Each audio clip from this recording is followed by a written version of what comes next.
Buenos nachos, everyone. Hello and welcome. Hello and welcome indeed. What's going on, AE? How you been?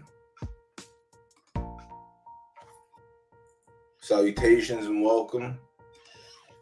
It's gonna be very, very chill and laid back today. I've been in a funk for the last 4 days. I don't know if it's like we're coming down off that like peak of doing nothing for the last 2 months, and now it's like we're 6, 7 days away. So now everything's starting to pile on, stress wise. But goddamn, dog, I've been antsy the last few days. I have not been in the mood for anything. Been arguing just to argue. I think everyone's getting all ornery right now because the future is in sight, but we don't know how to handle it yet. Everyone's trying to settle in. So we're just gonna chill out tonight. So anyone wants to come up and discuss the blog, you're more than welcome. Let me know. I'll ship you the link. But for the most part, I'm gonna try and line up a breed for Grimwald tonight. I believe the After Dark races close at 10 p.m.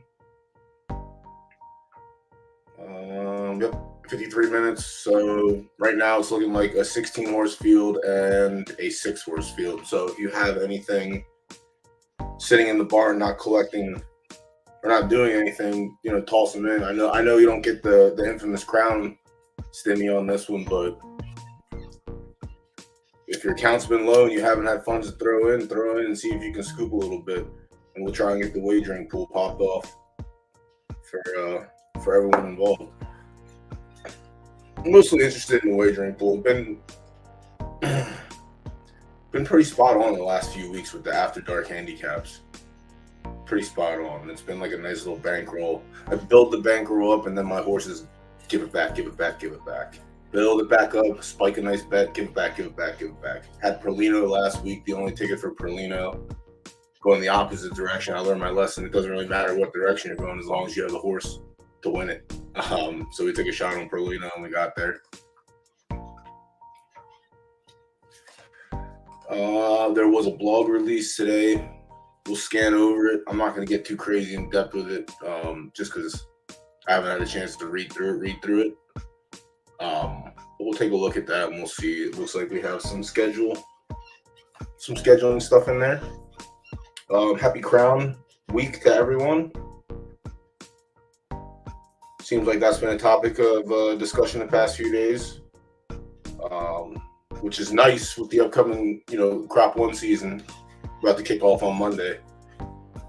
If Crown can stay above 10 cents while we're all racing next month, we're all in for a nice treat. But, it's a coin. It is what it is. This is not financial advice. Do with that what you will. I'm pissed because I missed staking last season. I built up my bankroll enough through wager placing and the Crown residuals that I've had that I was, going to put a couple hundred on staking, and good old government job took me away from that. So I missed my chance on that. So I'm kicking myself in the ass right now because it would have been a nice thing to do. But always set your reminders and never forget to stake your Crown, or unstake for that either, All right, let me get Grimwald pulled up here. I think it's pretty straightforward for Grimwald. RDF is what it is. Season 1 we hit Ace King, and we shit out the Gambler. Solid name. I'll take credit for that because that's my name. But I think barring anything crazy in the next couple days, or rather tonight, I think we're gonna hit Ace King again this week, and then next week we're gonna run back to the twin set with Zeus, and see what we can get. I wasn't happy with whatever. It is what it is. I'm not gonna sit here and complain. I don't control everything that happens here, but Ace King is the creme de la creme sprint at RDF, and Zeus is a couple notches below. But we'll likely go back to Zeus this week or next week rather when it rolls back over, and we'll try and see if we can get a better roll. I mean, I can't really ask for a lot. You know what I mean? We got the Philly. We ended up in S minus, so Zeus didn't really like pull us up like Ace King did. But that's that's why I'm willing to run it back and see maybe we get an S this time around. If it ends up being a Colt, ends up being a Colt. But I'm hoping that I think from what I've heard, the end of next season, or I guess the last possible racing season for Gen Zeros, I think Night Saturn is going to finally hit the stud barn, and Night Saturn is one that I'm definitely looking forward to hitting with Grimwald. He is a soft RTS, but I think I'm okay with that. I think I'm okay stretching the other way and seeing what happens. Let's see if I can get this fucker pulled up here. Nice Saturn. Yeah, RDS. I don't know what they're gonna put this horse in for. Probably something nice, but non-one of one is also nice. So we'll see what happens. But the only issue that I see, it's not really an issue. It's more of a heavy marathoner, but there is some sprint in here, but I don't know what sprint these were, so I'm actually gonna try and go back and look. I wonder if I can look that up on MJ's tool. I'll show this fucking tool off for a little bit because I've been using this for the for my wagering and whatnot. Horsepower. Connie. Nope, don't want that one. Nice little horse he's got there. You got the part in the hoopla coming out from the back alley here. Fucking kids out here screaming. You don't realize that after 9 o'clock you shouldn't do that. Who am I looking for? Nice Saturn.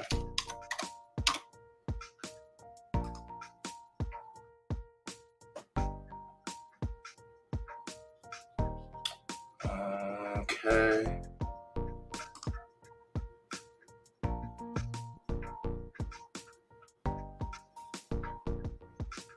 Yeah, I wish I could do it by, there it is. I just want to see what type of races he ran in. Yeah, so mainly a marathoner, but all right, it's handicap, 4th place, restricted stakes with a win.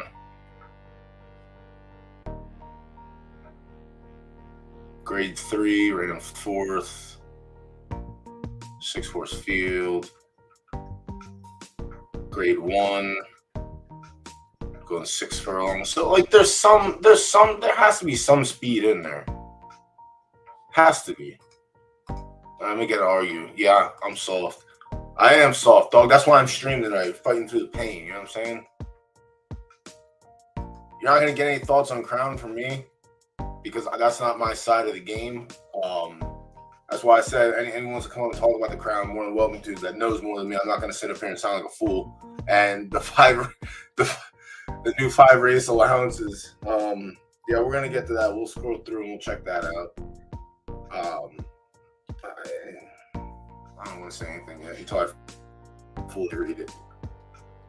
I don't want to say anything yet until I fully read it. But yeah, let me hit Control Plus on this because this looks like it's a little bit out of whack. But yeah, there has to be some speed in Night Saturn. I want to go back and I want to see what that grade 1 was. And this restricted stakes that it won was likely.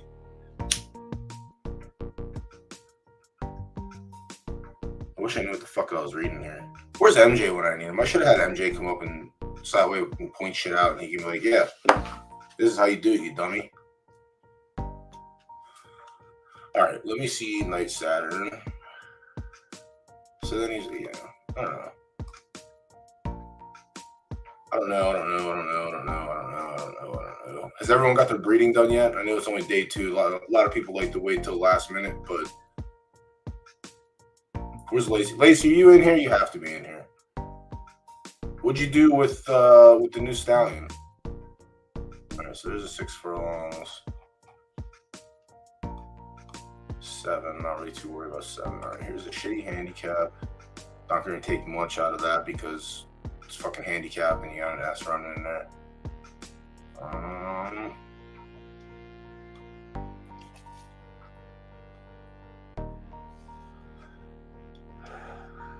And the other thing is too, it's like Grimwald in beta was winning at 7 furlongs, pretty easy. But when we switched to live, she didn't pick her fucking feet up at 7 furlongs, 4 or 5, or get the fuck out. Which I wasn't too happy about that. Because I thought I had a little bit of mid sprint, but even so, with Night Saturn, if anything, that pulls me to a mid. With Grimwald, which I'm still okay with. I don't know how much I'm gonna put into distance preference yet.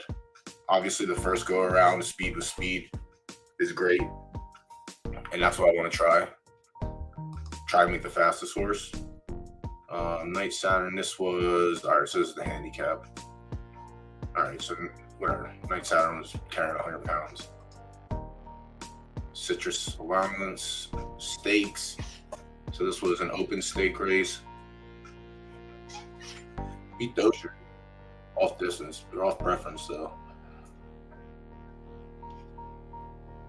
All right, a minute in the slop, acceptable. Night Saturn. Nubian Frontier. Yeah, I mean, these are also soft fields. So I don't know how much to put in. I'm probably still going to do it for sign. Assuming Night Saturn doesn't hit the stud barn at more than fucking $300, I'm probably going to be right there for it. I believe Ace King is in for 200 right now, and I'm still okay going to Ace King for 200. Yeah. I mean, the fields were whatever, but I'm still willing to take that experiment. And also, it's 1.5 soft. What's Grimwald? Grimwald's. She also 1.5. Yeah, she's 1.5 firm. So maybe I get a switch there and get an RDS if it's strong enough. But also maybe not. Who knows? We'll see what happens. It's all experimentation from here on out until we figure out what the fuck is actually going on here. But yeah, I look forward to. I imagine there's going to be a premium on Night Saturn. I just don't know what kind of premium. Let me go catch up with chat. You did yours yesterday. Wonderful. I had a sneak 2 in yesterday, and we'll check them out. Seika, what's going on?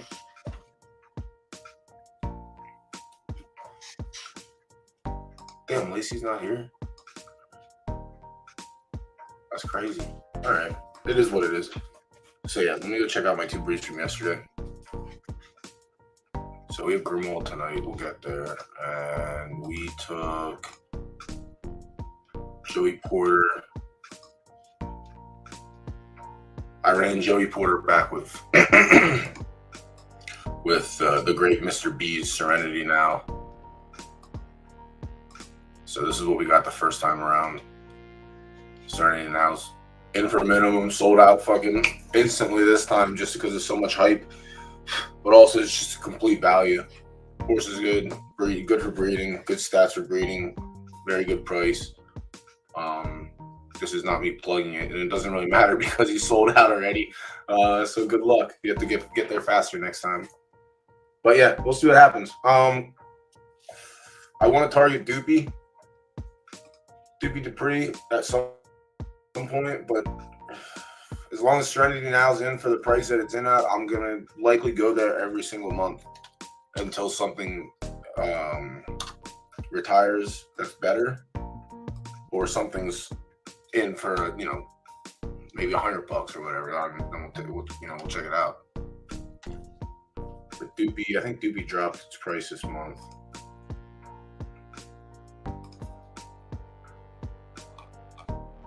Oh, actually, no one fucking bred with it, really. I guess, yeah, Serenity Now was there, so what's the point?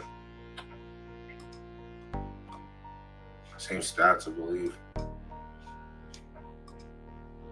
Similar breeds. The Serenity's just better. All right. And Scuba Puff retired this time around, I think.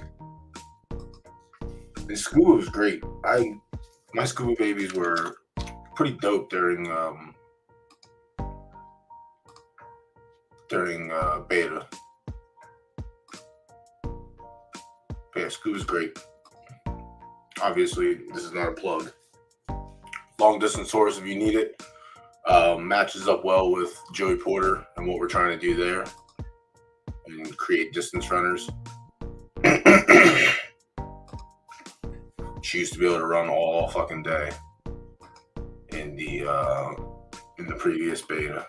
So long, but also I bred her with Perlino and got some sprinters out of her too. It's whatever now. It doesn't matter. All that's long over, but there's nothing really to like comp to it until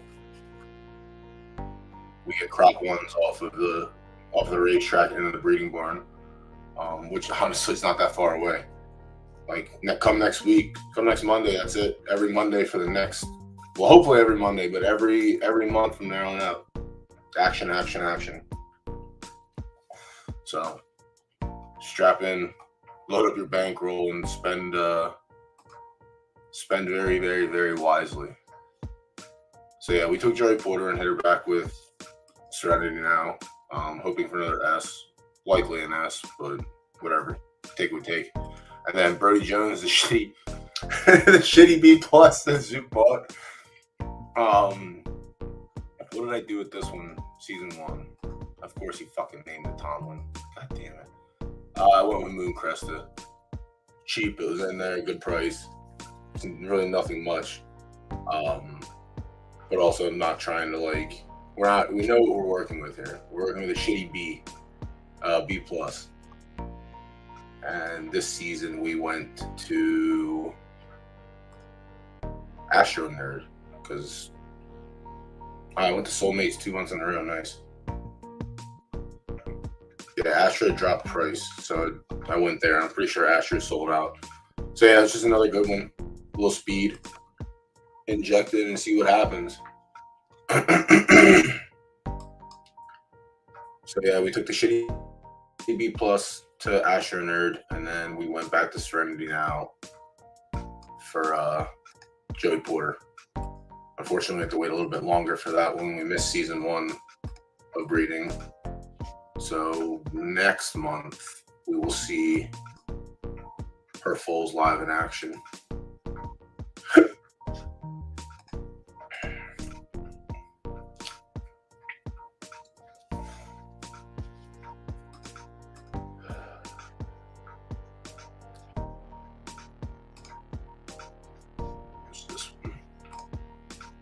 So this is the Zeus. The Zeus wasn't too. We lost a half star preference. That's the other reason I want to run it back and see what happens. But we're gonna go, like I said, likely go back to Ace King this month. Let me see what's going on here. Let me get a little pick me up.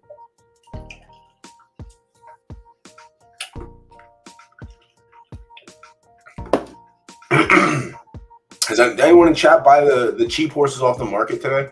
I know there's like a handful of them. Now the floor's back up to 6,000. After Crown boosted, everyone swept the floor for a just plug and play, aka let's farm away situation there. It's not bad. I looked to do the same thing and everything was gone, but what are we looking for? RTF. We'll leave it open. Just imagine next year when all of our shitty foals are running. We're just farming a little bit until we can retire. I know this isn't going to work, but let's see who has the least amount of breeds left. All right, so I have Astronauts, they're sold out. Cyberpunk dropped to 4K and sold out. Mooncrest is, yeah, everyone went up here this time around. Or else it would be Mooncresta. Beastwood is under consideration. I almost hit the B plus with Clint Beastwood, but I don't want to lose my 3-star firm. And I'm giving that up by hitting Astro, but there's not really anything worth a damn. Doc Holiday is nice, but a little too nice for my likings. You know what I'm saying? A little too Nice. Whatever, more upbeat tune in the background. It's a night drive.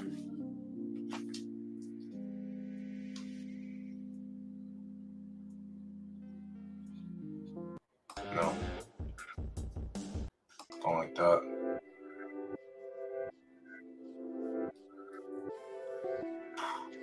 Man. Yeah, he won't do it. Now he's gonna up the price because you said something. It's a shame. He was supposed to come up tonight and he wanted to rage. Which I guess let's scan over the fucking the blog. Let's see what's up. Actually, let me races the fucking wager on yet, and then we'll check the blog. So yeah, breeding's pretty much mapped out this time around. Races. All right, so 24. So we'll have an 8-horse race. Do I have anything for this? Nope. My 2 shitty horses can't run.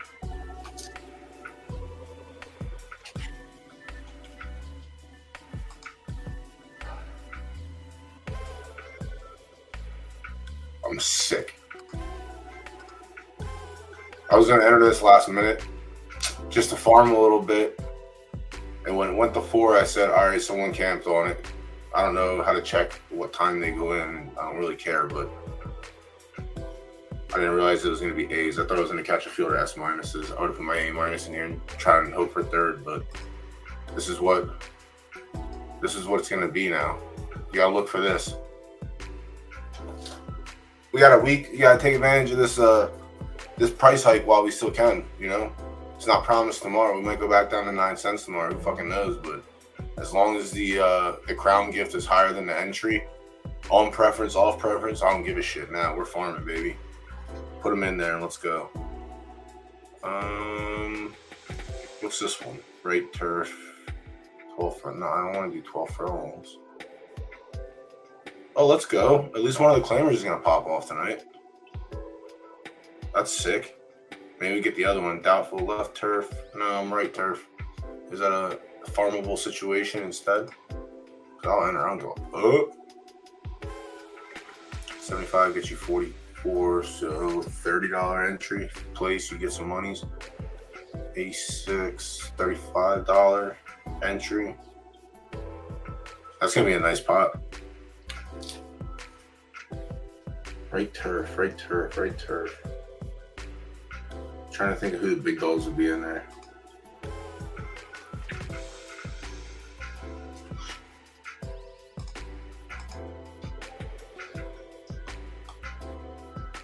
No. Pick selection window, 30 minutes. I mean, I'm not gonna fucking bet that one. I'm not gonna bet that one either. No 4 and 5 horse fields. All right, so we'll wait 30 minutes for the for the handicap to fill up and fire. Until then, we'll check out. I mean, this is something we checked out already. 1,300 foals ready to hit the track.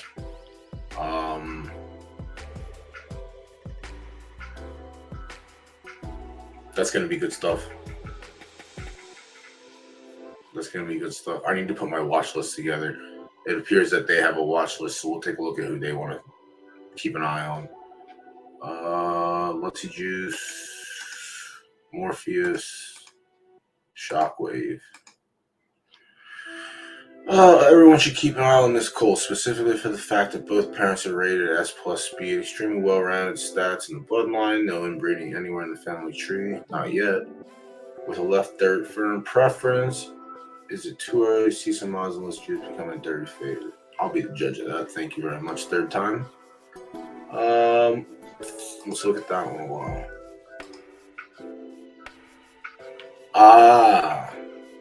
This is, I mean, also, I know y'all praised him right up here, but where the fuck is GVG's S+? The real, like, come on, who's writing these things? Who's writing these things? I demand to know. So Morningwood and Olive. Olive is great. Olive was a sprinter.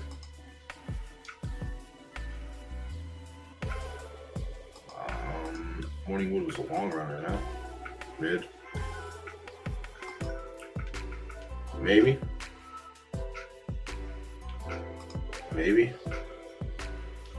Yeah, they went back to back with that and got the S+. Where's she at? Cosmic Wood.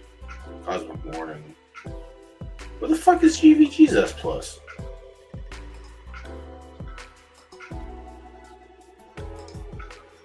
Oh, he didn't breathe with that one. It was the Ace King. Never mind. All right, keep it up. Yeah, keep an eye on this one.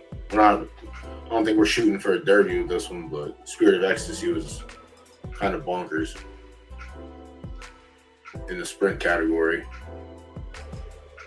Also in Astro.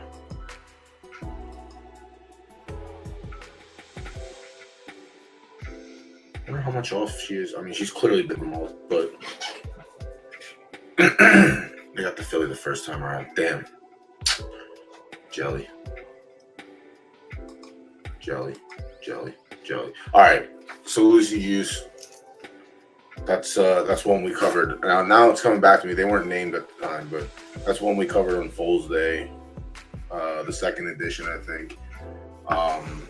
Because you got S+. And I think we talked about that's the same thing. You go back to the well until you don't get one. So there's a world that they just go back again next month or this month, or I guess next month too, which is next week.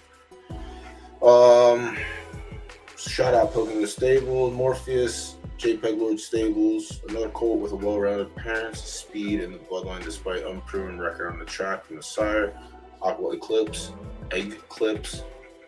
Morpheus has LTS preference. We'll see if they can live up to expectations in this juvenile season. Morpheus. Do I remember this one? No, but someone told me to look at this for Joey Porter, but I don't think I'm going to do that.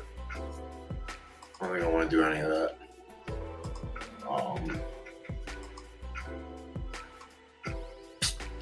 Not yet, anyway. But yeah, not as long as Serenity now is for $50. Fucking Mr. B, what are you doing? And then Shockwave, an absolute fearsome colt with maximum preference on RDF.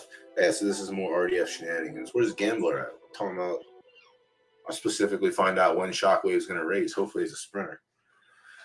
Oh, one of the most impressive bloodlines in the entire ecosystem. Shockwave sure looks poised on paper. It makes some serious waves. You know, time will tell. How about I tell? How's that? I tell. Prime time. Whatever, yo. Let me see it on the track first. Did they run that back 2 months in a row? No, they didn't. Interesting. Muy interesante, that is. I'm gonna check on chat. Can't blame no one for being here. Oh, shit.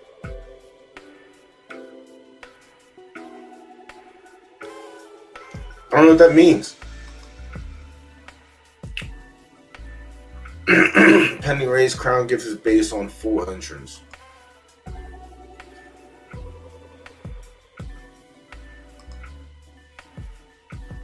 I don't do enough racing. That's the problem. See, I don't know. That's why I need stens. Take all the hard stuff off my plate when I don't want to. So you get a third of it? Oh, I see. It's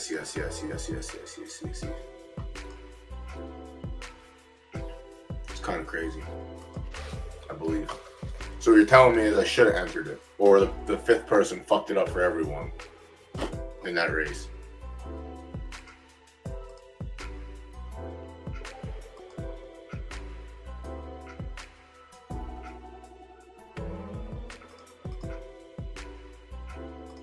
Like we fucked it up. Who knows? Alright. Now we get into the gutsy shit that I don't like to talk about because I don't race enough to see. And maybe that's a good thing. because like I said, we've talked about peak age a lot and what it means and what people think it means and what it actually means. We could see in some horses they would spike and then they would taper off. So is that peak age? What is that? Gameplay changes.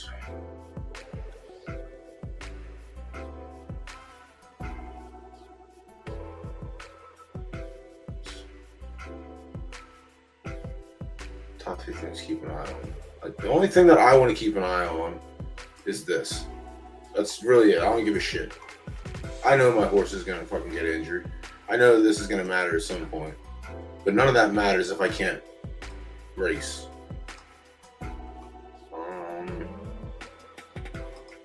See what Stenzo's doing. Yeah, that's the... Alright, that makes sense. Yeah, see, I don't farm, you know what I mean? That was the one instance where I was going to, and I guess it would have been egg on my face, you know what I mean? Definitely egg on my face.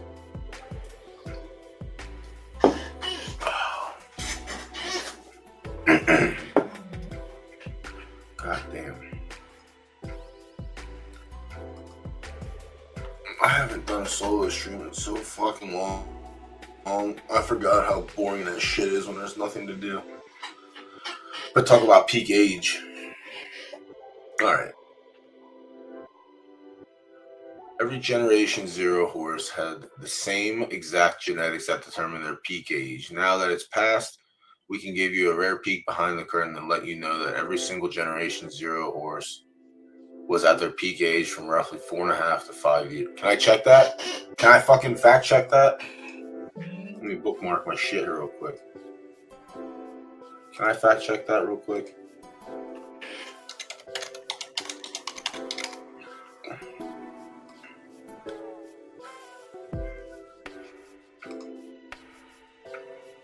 Do we think that's actually real?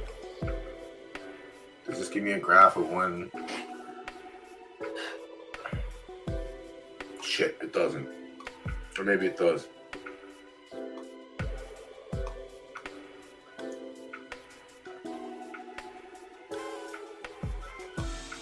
No. I really want to know. Is there a way to look at my horse? Come on, what are we doing here? There we go. Stats, horse. Fucking cost me all the money in the world, this horse. Good for learning. Charts. Is this from start to finish? No. Is it? 6'11"? So, peakish, fucking cook, dead. And then it's just been adopted. So where's my peak at? They haven't peak yet, you know? They're a late bloomer, as they say. But if this is right, then I peaked at 3. If not, then all this shenanigans in between is what it is.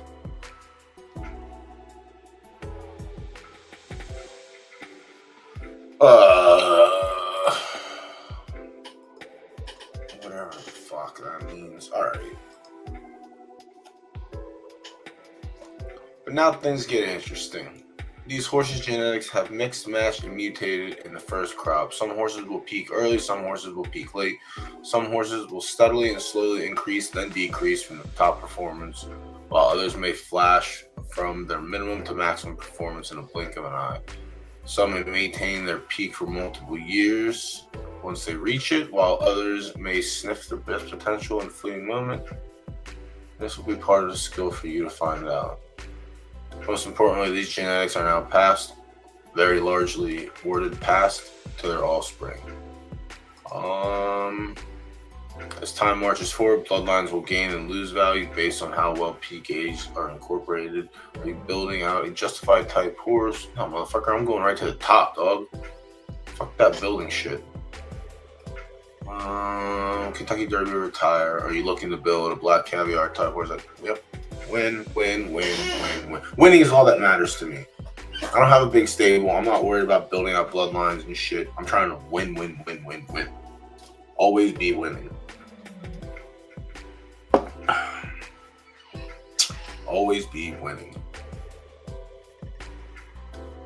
But that's the good thing about this game. There's gonna be the breeders breeding out that fucking them roots and selling foals with proven bloodlines. And there's gonna be bozos like me looking to buy those just to buy them because they did all the work for me already. Or, you know, I get lucky like I did with Texas Tish and fucking Looney Zook, and I get to manage their fillies and breed them how I want. So that's good too. Shit. Check chat. Everyone's sleeping. My bad, yo. I'll wake y'all up soon. Don't worry. I promise I will.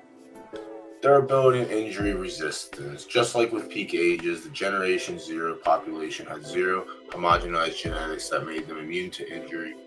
But like in Jurassic Park, these genes can change, are changing as well. Am I dyslexic? I see words that aren't there. However, we made some changes to the way injuries work since the beta testing phase to make things easier to understand for the player. Life finds a way. Simply put, a horse gets injured more as it ages. I mean, yeah, that makes sense. It's just fucking management. That's why I like this game so much. You can't just plug. You know? You have to look. Hopefully, you're going to have to, since I don't think we're going to be every 20 hours like we are now, you're going to have to plan your races out in advance, which is where this has to be on point, in my opinion. And even then, you know, you plan your shit out. But if you get injured, I don't know if injury is going to work like it was in beta, where you just pay the bill and you're good. It comes back to life, good to go. But we'll see. Thanks, Fib. Gonna get some more people trickling in. But yeah, that's race management, that's horse management. But all of that is for naught if this isn't fucking properly set up. So let's get into this now. I know there was some chit chat about it. All right, no one chit chatting.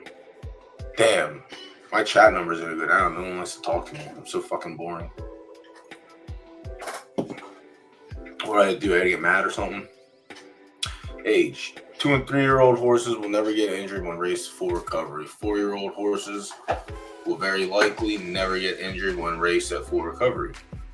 Alright, so as long as people are doing what they're supposed to be doing, they don't have any risk issues. As horses age from 5 to 8, they start becoming more and more likely to get injured. Fair. Like that, I guess. Exhaustion. Horses that are raced while still recovering regardless of age have a chance. Yeah, that's the other thing too. You can't, so like once you figure out what the actual cooldown is plus exhaustion, then you can start planning your races out in advance. But yeah, if you're penalized essentially. Well, there's a chance of being penalized for racing while exhausted. But you shouldn't fucking do it anyway. Just, you know, plan your shit properly. Don't risk it. Because like I said, I don't know how it's gonna work. I assume we're gonna have the vet bill, but we're paying funny money. So when our horses got hurt, we were paying a bill for funny money, and it didn't really matter. But it's not funny money anymore. Now it's a cost expense, and that gets factored into your ROI for that horse. If you're fucking slamming your horse every 26 hours, then unfortunately, shit's gonna happen. Horse is gonna get hurt. You're gonna end up spending more money than you have to, paying the vet bill to get it get it to back to 100%. So just plan your shit accordingly. Durability. Horses have and pass down durability genes. Some are built sturdier than others, and that will be shown to players as injury history will be shown in our races. All right, cool. Repeat injuries. In the beta testing phase, a horse that was injured was more likely to get re-injured and be likely for the injury to last longer. Both these impacts are longer than the game. Yeah, all right. I remember when. All right, so that's gonna. The times that we got injured in beta were the times that we were. Oh shit! What up, High Octane? What up, Gooch? Gooch. The times that we got injured in beta were when we were running our left horse right or our soft horse on firm. We were more prone to injuries. I don't know if that was the same for everyone, but that was my experience when running in the betas. It was a penalty. Yeah, that's. I mean, I guess it's that's a sign. I guess I don't know. I don't know how to like put that yet. I'm still trying to process all this shit.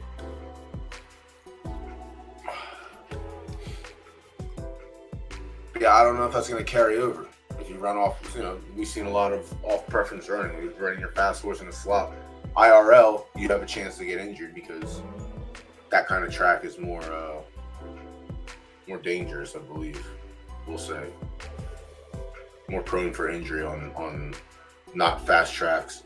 I mean, you're also prone to injury on fast tracks too. But in the game, if you're running your 3-star soft in a fast race, then maybe there's a risk for you to get injured.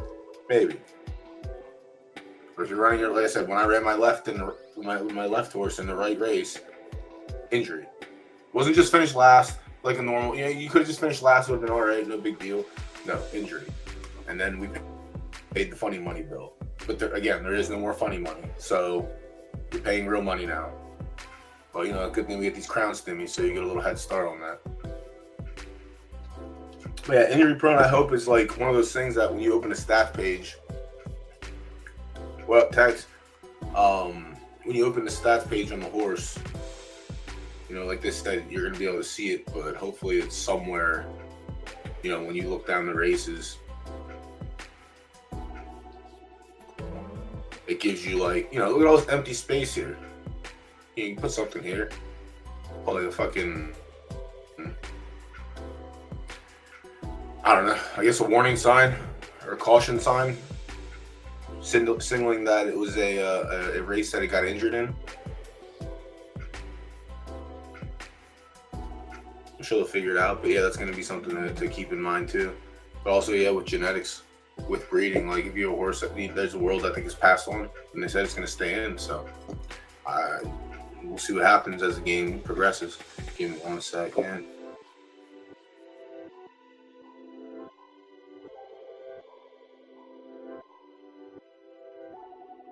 Fuck, I thought I was going to sneeze.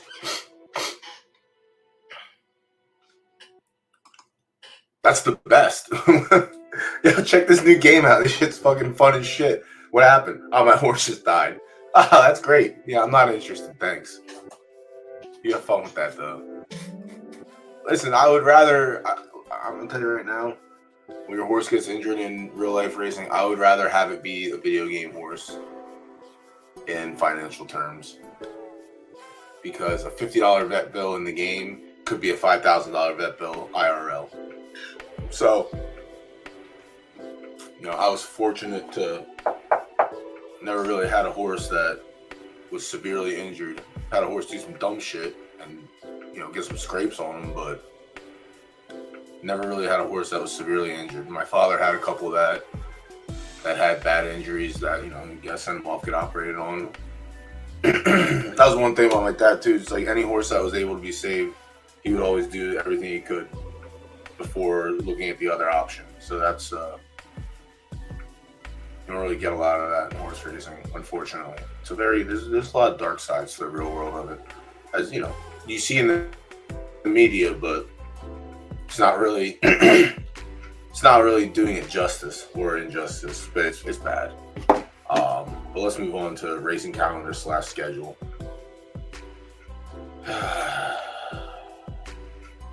This is gonna be this is gonna be a hike. All right, let me get a deep breath here. Let me catch on the chat. That'd be cool. Or let me use one of my other dog shit NFTs and make it a certified vet in game, a house vet. Listen, man, we had our own vet in real life who made the cocktails for me when I needed. Give him a little bit of this, a little bit of that, some of this for the breathing. Can't do that shit no more, man. Horse racing changed so much with the policies of what you can and can't give, which is good and bad at the same time, because some horses need specific things to run on, while others can just, not really worry about it. All right, let's check out racing calendar and schedule here. All right, we've made many changes with regards to season 6 and the arrival of the first crop. And the arrival of the first crop is with the schedule. All right, I'm dyslexic, 100%. It is imperative that we give all these new horses a place to race and progression. That's a lot. You've got a lot of big words here today on how to move up and down the ranks. I don't want to move down the ranks. I just want a place to run where I know my horse can run. Just like real life. You as the owner have your work cut out for you already. If finding what... Oh, fuck, dude. Reading is not my fucking forte. I hate this shit. Or the words just don't make sense to me. You as the owner have your work cut out for you already in finding what your horses are good at. All right. So we want to make sure we have a robust racing schedule. Robust now... I don't know if we need robust. I just think we need pinpointed. But I guess we get there with robust. I mean, we're going to be there in a couple seasons anyway, but... The robust racing schedule waiting for you. Your new crop hits the racing age. All right. Fucking definitely don't know how to read. Below, we have included all the additions, tweaks, updates to the schedule in season 6. Check it out. All right. There's a lot going on here. Let me catch my fucking breath again, because woo-wee. Woo-wee. That's one thing I'd like to see. I wish we could see if our horse could, had focusing issues so we could use, equipment. Mint some blinkers and some shadow rolls and shit. Give our horse a little boost. A little boost. Alright, summary of changes. 1. Daily coverage of direction and surface for all grades and race types. Alright, whatever that means. Each race type will have full archetype coverage within 3-day period. Alright, that's cool, I think.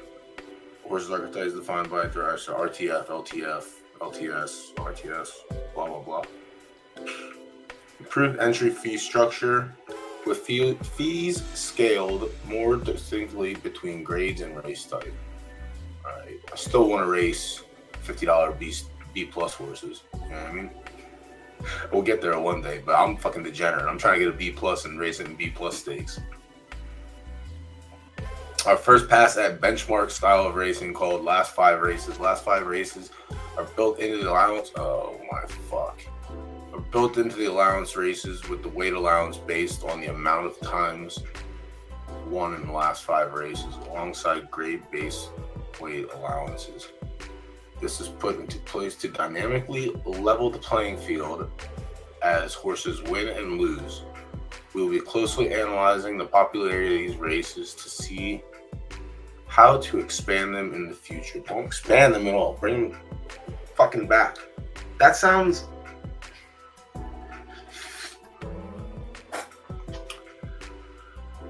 Is that what Sowers was talking about earlier? I'm gonna find this fucking... Was 5 race laps. All right, so we're looking 5 races back for the weights now. All right, that's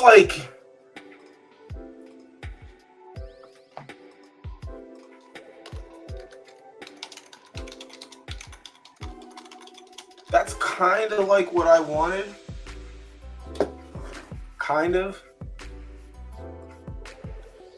In terms of, in IRL, you have claiming races with the condition of we're running for $5,000, but the condition is you could not have won twice in the last 6 months. So if you won twice, you weren't eligible to race in that allowance. Or they have not won a race in the last 6 months, where all the horses running in that race, none of them have won a race in the previous 6 months. So someone is going to lose that condition and will have to run into the 2 and 6 months. I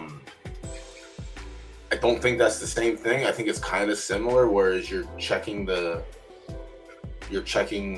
It's not, it's not 6 months in the game, obviously, because that would be fucking forever. But how many times do you think you can? What's it gonna take you? It's gonna take you 2 weeks to run 5 races, maybe, depending on the cooldown and whether or not you have a race to enter. Methinks. And if that's the case, that's kind of similar to haven't won a race in the past 6 months, because you figure half a month is 6 months in the game. I don't know how I feel about that yet. I don't know how you feel about. I don't know how to feel about it yet. But I gotta find what the fuck I'm trying to show y'all instead of just spewing. All right, here we go. September. All right, actually, this is the newest condition book. So this is set up for the next 2 weeks of racing. So they put a new one out every 2 weeks, and this is what it'll look like, and you'll have a chance to plan. So we know that August 22nd there is a stakes race for 3-year-olds, but that's irrelevant to what I like to talk about here. My big thing is the handicaps. If you look on this motherfucking condition book, there's not a single handicap race in the conditions. The only one is a stakes race, and it's a stake handicap. So other than that, nothing. There's no generic handicap. So I'd like to see less handicaps. But that's just me personally. So you have your maiden claiming races, pinpointed when they're running, so you have a chance to prep for those races. And that's basically what's going to turn into here now, is you're going to have to look a couple of races or a couple of days ahead and plot out what you're going to do. It'll be easier for like the S horses, I guess, because most of those horses will run stake races. So as long as they have the stakes populating, I think that'll be fine. But I'm trying to find the claiming races. All right, so non-winners are 2. All right, and then here's the fillies. So yeah, all right, so this is the boys only, but obviously we're not there yet, and this is the fillies only. So let me see if I can find this example, what I'm talking about with every 6 months. Let me actually check on chat and see if anyone was in. Blah, blah, blah, blah, blah. After Dark's open. All right, we'll pull it up here in a minute. I don't know shit about greyhound racing, so I'm not gonna comment on that one. I'm not gonna comment on that. But let's take a look at what's up, Mo. I might have you come up here in a little bit, just because I don't feel like running the ship by myself anymore. I'm not in the headspace for it. Talking to myself is a pain in the ass. I make an ass of myself and I try to read words that aren't there. What am I looking for here? All right. We'll pull that race up and see. And then we have 2 minutes until, all right, that's nice. We got a 6-horse field for that one.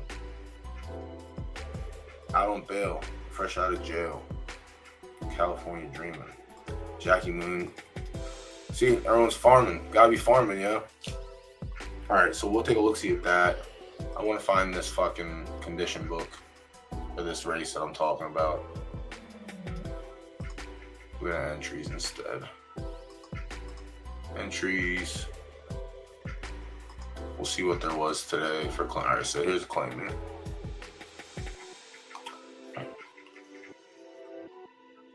You all races.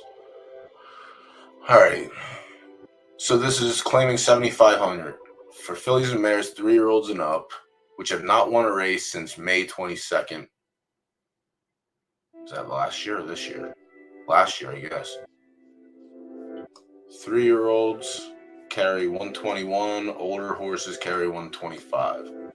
Non-winners of a race at a mile or over since July 22nd allowed 3 pounds.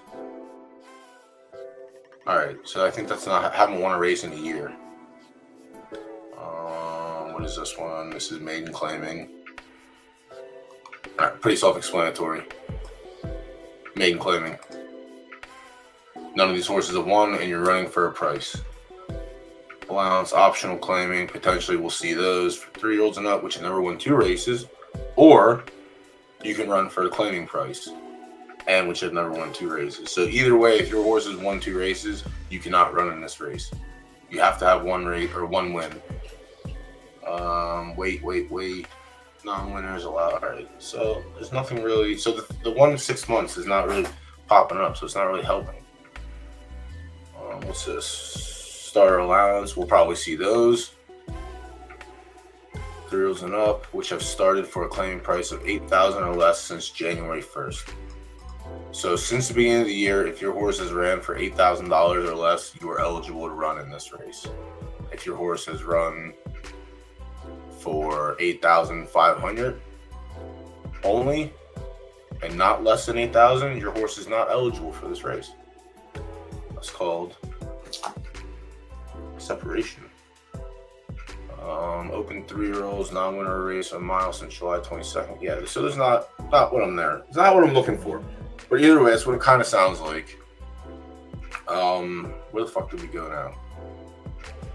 Benchmark got there. Reorganized allowance races by grade for juveniles. Added B- to A-, A to S-, S- to S+, or S. Yeah. All right. Removed B to B+. All right. So B- and A- run together, and A to S- is still a thing, huh? Yeah.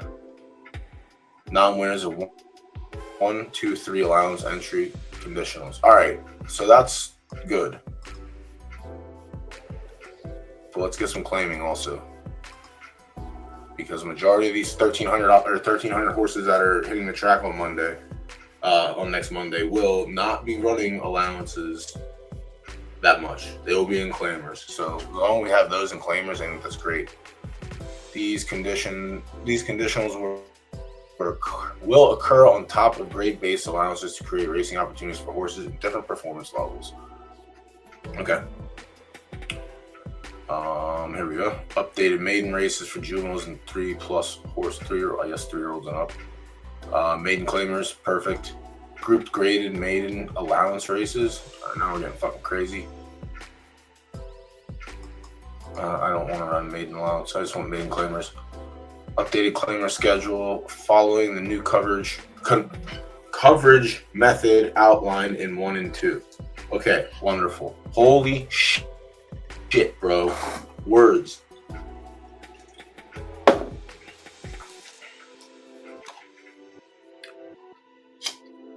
Holy shit. Using our updated 3-day full coverage model and a modified version of the Oracle. Oh, fuck the Oracle. That instantly creates a duplicate race upon a race filling, denoted as the same race name. Yep. We've trimmed the schedule of excess races down 41% for season 4 and 18% season 5. All right. Please be tuning in to upcoming Twitter spaces with uses, Peebs, and YSM crew. All right, cool. When's that? Be on the lookout for that. You know? Be on the lookout for it. Be on the lookout. Yeah, next Monday is going to be crazy. There's going to be a lot of streaming going on next Monday.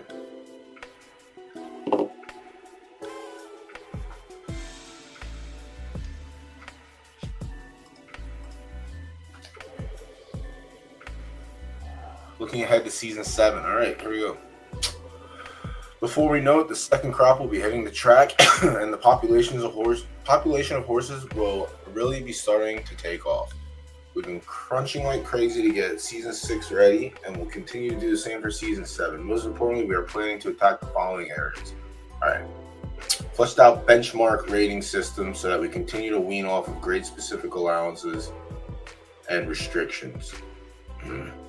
Expecting that less than 25% of those race types will be will use grades, and by season 8 will be down less than 5%.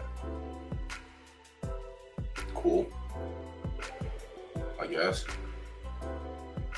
We are ramping up from marketing push. All right. Because it got kind of, GVG did a little bit there, but maybe if GVG waited a week or two, we'd be on the same path. But I think Crown going up a little bit right now is like that gap. So whatever they decide to do with marketing, at least there's a little bit of, we got a little bit of a push going into it, which is nice. Momentum is what I'm looking for. Momentum. All right, we're ramping up for marketing push. 2,700 plus new horses hitting the track in the next 2 seasons. We're spinning up ad campaigns through both organic and paid traditional channels to ramp up our player base to support the population. Okay. Countless other fixes, tunings, and improvements based on community feedback. All right, I like to see that. So, when we yell, they listen. That's nice. We have third time. Can't thank you enough for your continued support. And of course, thank you all for the kind words and testimonials and passion towards building what will soon to be the crown jewel of Web3 and real money gaming. Signed, Ian Cummings, founder, CEO, and overall guitar player. All right. So I'm clearly not the one to read. And I do apologize for that. But that's the blog. And that's good. And if you want to catch up on other stuff, there's, some other blog shenanigans going on over here. So let's get the hell out of that. Let's check out, I know the handicap's up now, so let me duplicate this. And we have an hour to figure out who we're losing our dollar dues on. Handicap, all right, so we got this, all right. I'm telling you, man, Mo, they love you more on Thursdays. You get four handicap races firing. All right, let's see what's going on. If anyone sticks out that I know of. Nope. All right, so there's my show bet, 100% likely. Right turf sloppy. All right, never mind's firm. Aegon. Butcher, Ack. We'll take a look-see then. Let me catch up on chat. See what's going on. I mean, it's valid. Honestly. It's really valid. Where's Texas Tish at? I want to breed this fucking horse already. Oh, Christ's sakes. Alright. DGen After Dark Race 1 is up. There's already some sprinkles in the win column. 6. Everyone went heavy on the 6. Colbert. The 8 plus. I'm not. First time starter. Interessante. You any boosties? You got some boosties. 3, 6, 9, 10, 14, 15 and a half. A plus. I don't know how much I like it in a handicap race first time out, especially being an A plus, but that's nice of someone to get the win pool juiced up so far. And then 16 Black Hole Sun and A. I still don't like betting A's and handicaps, but I'm not here to tell anyone how to bet or play the game. I'm just here to give my words and my views on the situations. You know what I'm saying?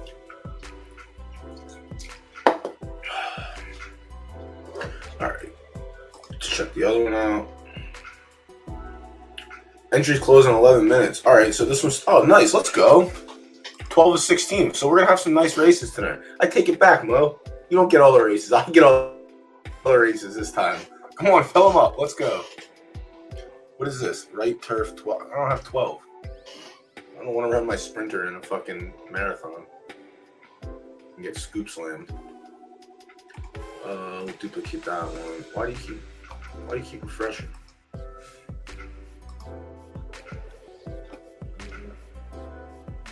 Oh, glory. I do want to screen watch this real quick.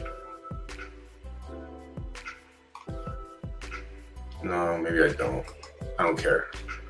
I stayed out of it for a reason. We'll stay out of it now. So the second claimer didn't fill, it appears. All right, that's fine.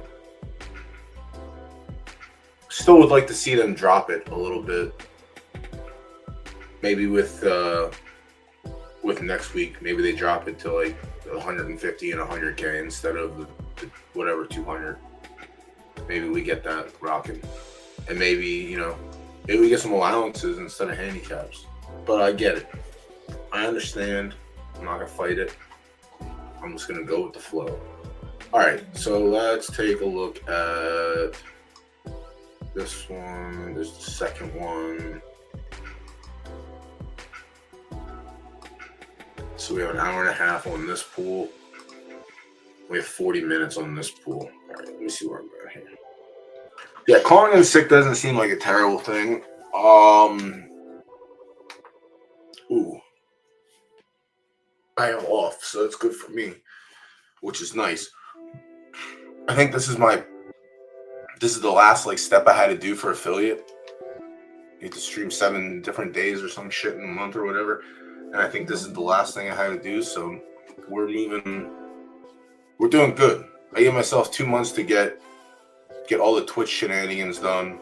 I didn't really set any goals, but I'm, in 2 months getting 100 followers and getting all my affiliate shit done just in time for the actual game to start is kind of nice. And I appreciate everyone who hit the follow button the times that I went live.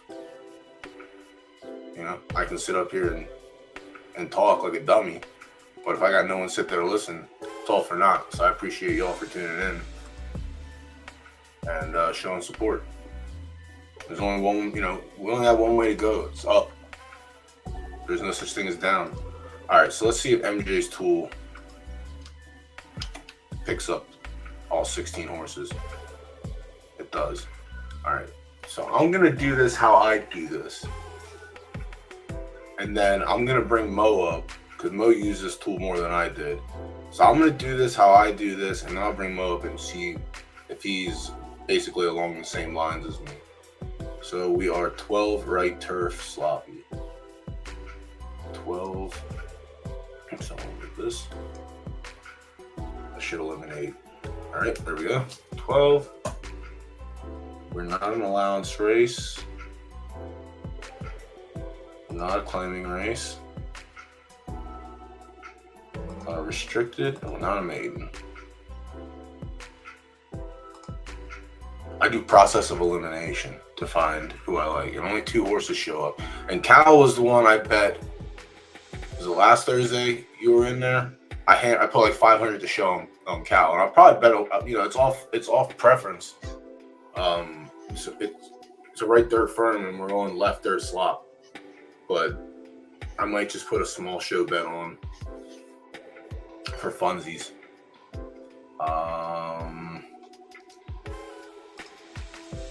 It is no wait, we're on. It's just sloppy instead. Yeah, he's a firm. But whatever. I ain't scared of that. That shit don't bother me. And then double scoop. Are these both to B pluses? No, where's double scoop? Double scoop's an A minus. All right, so I like the A minus play, and I like the cow play for show. And no one's in the show pool, so I'll just. Oh, I do got some dollary dues here. When do I get dollary dues? I thought I was broke. Did I have a bet? Okay.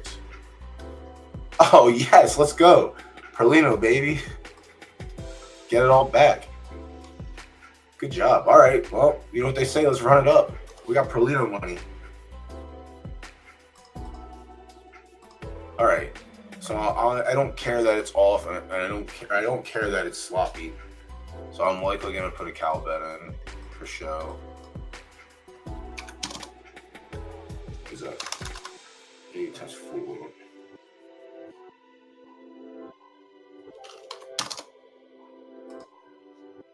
Cow for show, and then double scoop. What we have left? 7-7. Oh, damn. 240 on the win for double scoop. We'll take double scoop on the place for what do we got? Run attack on 240. And then 297.05 in the show pool. All right. I don't sit here and go crazy over that. So like we only have one. You know, it shows me a little bit. This may not hit. You don't trust. You can't really trust these tools yet. I mean, you can for some things, but they're not 100% accurate. And also, what I'm doing might not make sense to anyone else. It might just be all fucking hoopla. Like I could just, you know, it's just a guideline. It shouldn't ultimately make your decision for you. Let's go. Let's go. Buenos dias, top of the morning. Where you at on the Cryptog? Listen, like I said, my pick, my resume for After Dark handicapping has been pretty fucking good so far. I'm no specialist, but when it comes to the handicapping portion, I'm pretty good. You know what I mean? When you hold the only Perlino ticket, it means something. It means you're a genius or a degenerate. So it is what it is, you know? It is what it is. Let me get this link sent out to you, Mo, because then I can at least have someone on here when I have to run and get a drink. Oh, for crying out loud. There you go, Mo. Yeah, and I also don't know if I'm using MJ's tool correctly either. So like I said, you know, it's open to interpretation. But Cal is the highest boosted horse, even though, you know, it's more of a firm runner. I wonder, have we see, and that's the other thing. I wish this was more. When I click on the charts and I click on fucking soft, I wish it would change up here too, so that way I can see. I feel like there's a lot of room for improvement, or, you know, even additions. But like dirt, soft. Nah, see, I wish. Why can't I combo them all? That's what I need. I need a site where I'm spoiled from the other game, but I need a site where I can pull my horse up and dissect it by distance, race conditions. I need a racing form is what I'm trying to say. So the sooner we get that, the better life is. In the 16 horse and 20 horse fields, you gotta. You can be. Listen, I was on 2 bets in the Derby race on Saturday. It was Perlino and whoever ran second. I had a big show bet on them.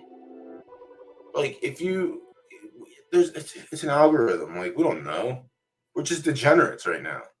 Might as well be, you know, pulling slot machines. Except this one we can at least, you know, dissect it a little bit and see what exactly we're doing. All right, Mo's making coffee. God damn, you're so smart, Mo. So smart. All right, let's see if there's a race up that we can watch. All right, let me see the degen. All right, so we have a minute until this closes. So if you're right turf, RTF, you want to hit a handicap, you got a minute to get in. It's 12:16. We're going to try and juice the pool up a little bit and get some dollary dues into the pot. And then I need to sign it. Yeah, we'll go over here. I'm definitely going to go ahead and pull those. Let's take a look at this. Let's have a little look-see. See what we got here. Clear list. Paste. What's this one? RTF 10. Do have an S in here, so if the S is on point, then It's gonna come. All right, see what this isn't. This is claiming. All right, so out on bail does show up. Are we left turf or are we off right turf? So he's off preference. So S off distance preference.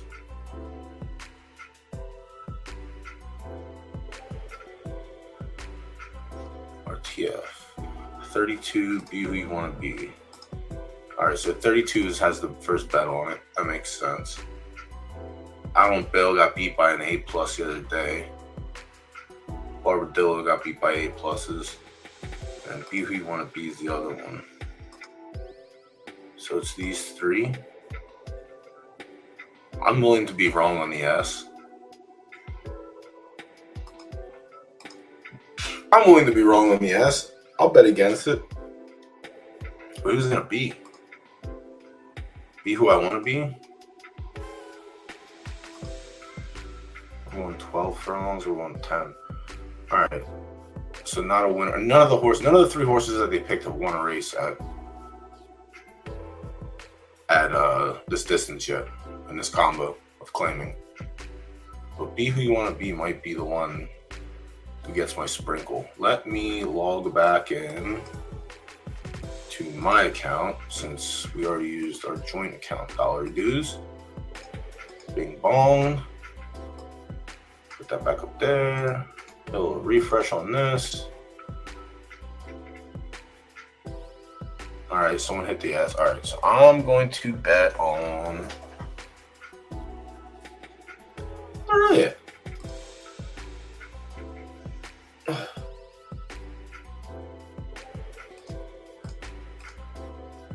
Clover Shotgun. There's a world that you don't know what you're talking about. You know what I'm saying? Oh, there's a world. Oh, you bet on yourself. Thank you. Maybe not. I think I still have to learn the stable names to chat tags. Shotgun. I definitely think it might be an A-. All right, so you're picking yourself. That's fair. That's fair. That's all right, though. I'll take. By the time the dust settles, I hope I'm 10 to 1 plus and I shock the world. But it is a handicap, and there's a world that one of these fucking bees could spike. I don't know if it's going to be Aegon, but I spiked on Aegon. Aegon ran third in last week's handicap too, and I had that. That was a good day. That was a good day. But either way, we're over here, and fuck, man. 32 is a higher boost.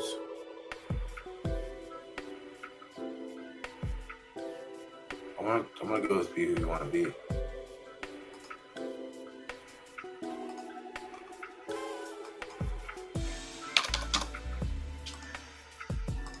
That's gonna be my. That's gonna be my little sprinkle on that one.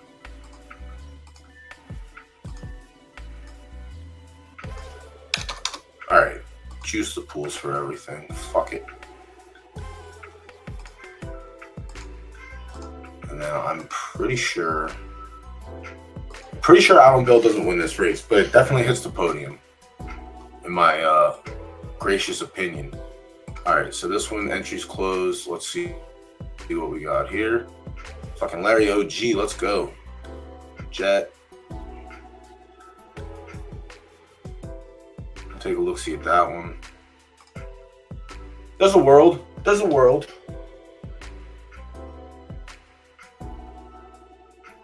Yeah, I mean, that's fair. It's an S. I don't know if it's the same S. Is it Absolute Horses? It is. So I was arguing with Stens about this one the other day. He was mad that no one claimed it for 60. But lost to an A+.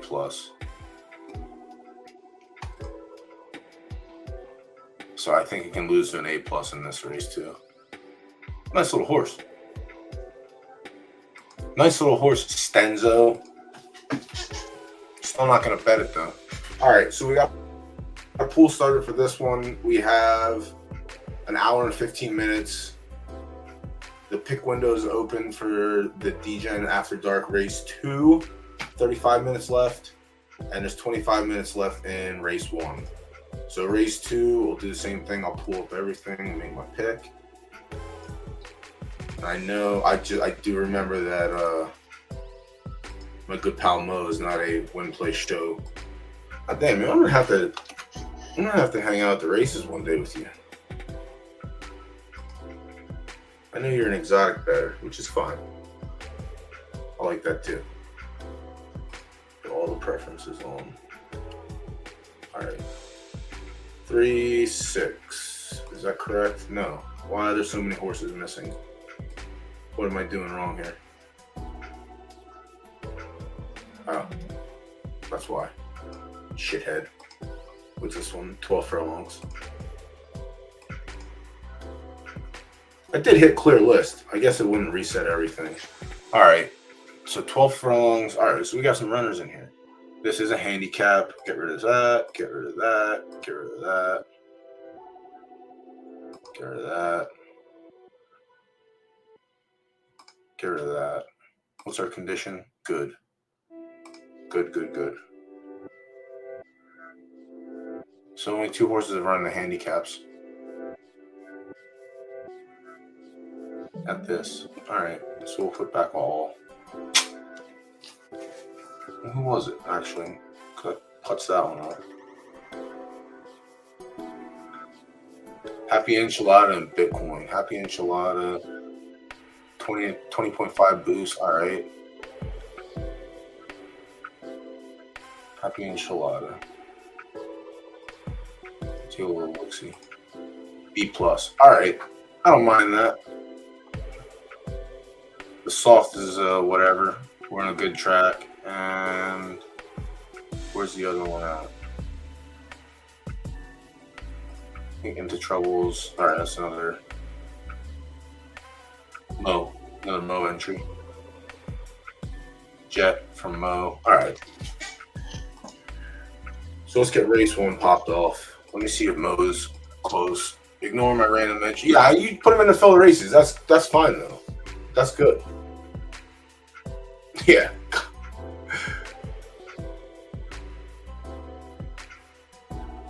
I can change the music. It's not a big deal. The piano. I needed something to lift my spirits a little bit until I figure out how to get. I really have to work on my setup here and stop being so fucking lazy about it. I got a stream deck. I'm trying to put like. I'm hoping that my wagering streams I can have set up where I have my sound effects and all my cool shit pop up on the screen when I hit the buttons. That is something that I would really enjoy having because sound effects are nice and they keep people interested instead of listening to my dumb ass sit up here and ramble on for an hour and 27 minutes and 53 seconds. With another hour left to go. But it is what it is. You're here with me. I appreciate it.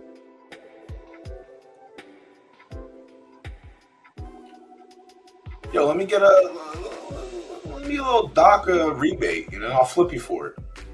Flip for a rebate. Who's yelling at me in Discord? Can only do so much. Everyone bet. I can't force people to bet. I wish I could. Everyone bet. Everyone get in Discord. Everyone get on Twitter. Tell people to bet. That's the only way to get these races popping off. And I don't know if they're going to push wagering yet, but on Tuesdays and Thursdays, we should have all the D-gens in here throwing out them stimmies. You know what I'm talking about? I know you have it. You play the same game I do. I know how it works.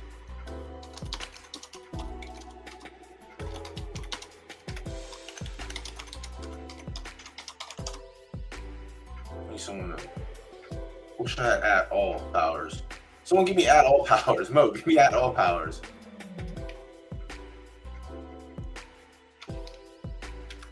At all.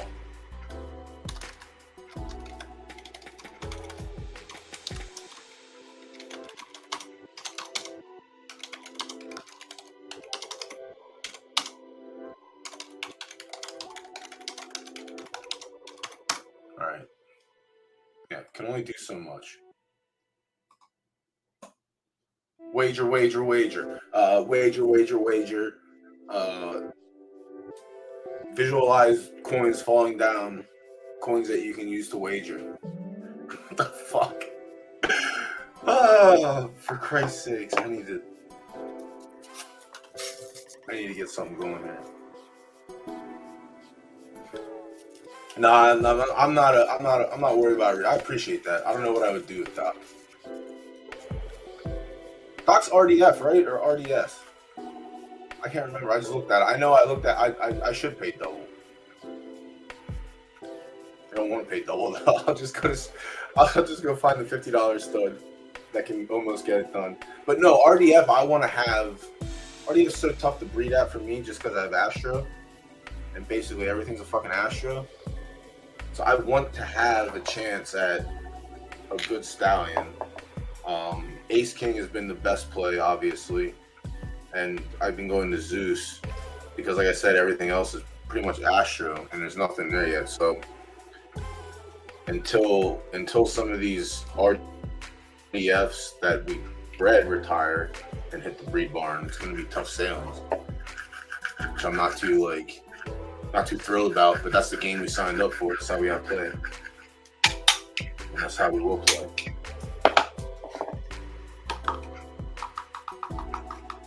But yeah, get in Discord, pump it on Twitter. I can't do all the work myself. Tag Ian, tell him to fucking make a tweet about it. Or not Ian, Fib. Don't tag Ian, leave him alone. He's probably working or some shit like that.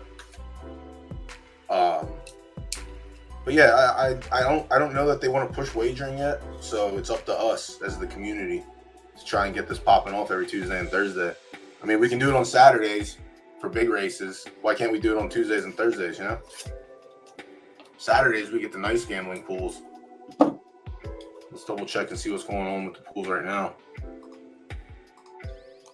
Race 1, give it a little refresh. All right, we got a little over 3K in the win pool and just about 1K in the show pool, and we have some place pool bets now. Let's go. Let's go already. All right, we're almost there. If I get 10-1 plus on double scoop, I'll be happy. Culver, you got a nice little juicy number right there. Maybe that holds. No. Tell you, man, these bees with no fucking money on them. All right, Dinosaur has a little sprinkle. Let me put a little sprinkle. I know this isn't realistic. Let me put a little sprinkle on Cal. If it's gonna happen, it's gonna happen. I don't know how reliable that source is. Race 2. Race 2, we have 100. All right, let me get some juice in here. Let me get some juice in here. Who are we looking at? Who is part of our shenanigans pool? Right, get out of here, get out of here, get out of here, get out of here. Happy Enchilada. Let me just take a big bet on that for a show bet. Happy Enchilito. The B+. I'm not gonna juice the win pool, but we'll juice the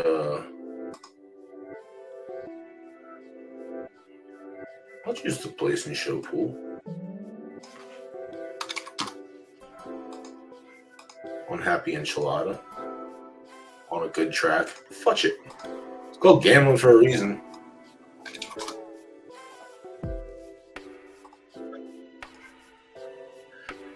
All right, 25 minutes for that one. We have an hour.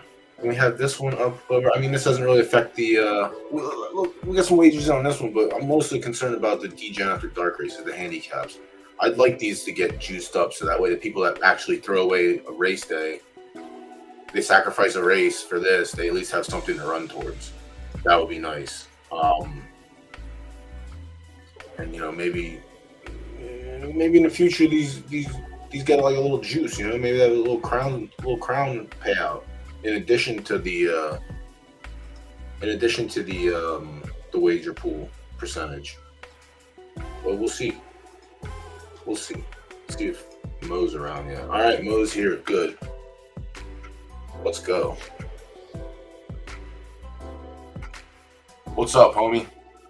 Yo, what up, brother? Let me turn this music down a little bit. I had it up a little bit higher this time around since it was a solo night. All good. I'm proud of myself. Yeah, I'm very proud of myself. I almost didn't want to stream tonight.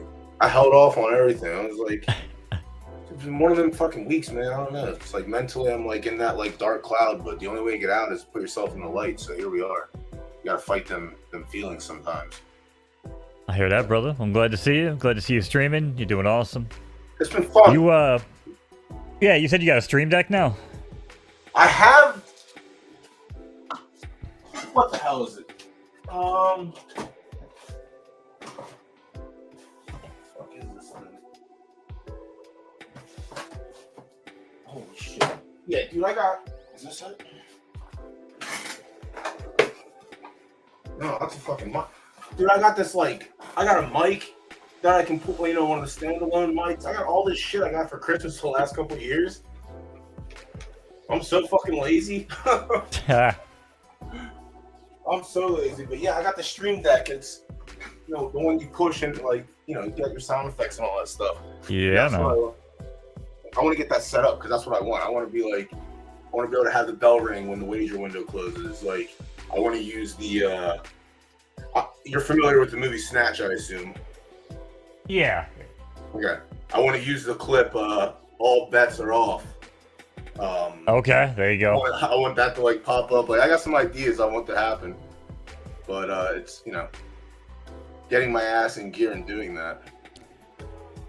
Yeah, stream decks are great though. I'm a couple of the streamers that I watch for Magic. Like they make a lot of content. So like they'll stream for like 6 hours, but in that 6 hours they'll record like 3 or 4 videos for content. But the one guy has the stream deck, and every time something happens, like he'll have like the crowd like oh, or like some random sound effects from like movies and shit that like just go along with the stream. It makes sense, but yeah, that's what I want. Just more entertainment. Yeah, I always you mentioned Magic the Gathering a few times. I see you've been playing Arena, huh? Or you play Arena? I have Arena open. I have Arena open in the back because it causes my computer to not go to sleep mode. Gotcha. I burn it out, but no, I play. I used to play competitively back in the day I used to travel to Grand Prix and all these events. Back in the nice. Day. But now, we're more of the collectors. Yeah, that's fair. I was more of a floor trader, be grinding for sales and shit when I wasn't playing. But yeah, I would kill to get my old binder back, man. Everything from beta to revised. Yep. I'm talking like all the dual lands, all the moxes. I didn't have a Lotus personally, but we had plenty of Lotuses that people played with in our group.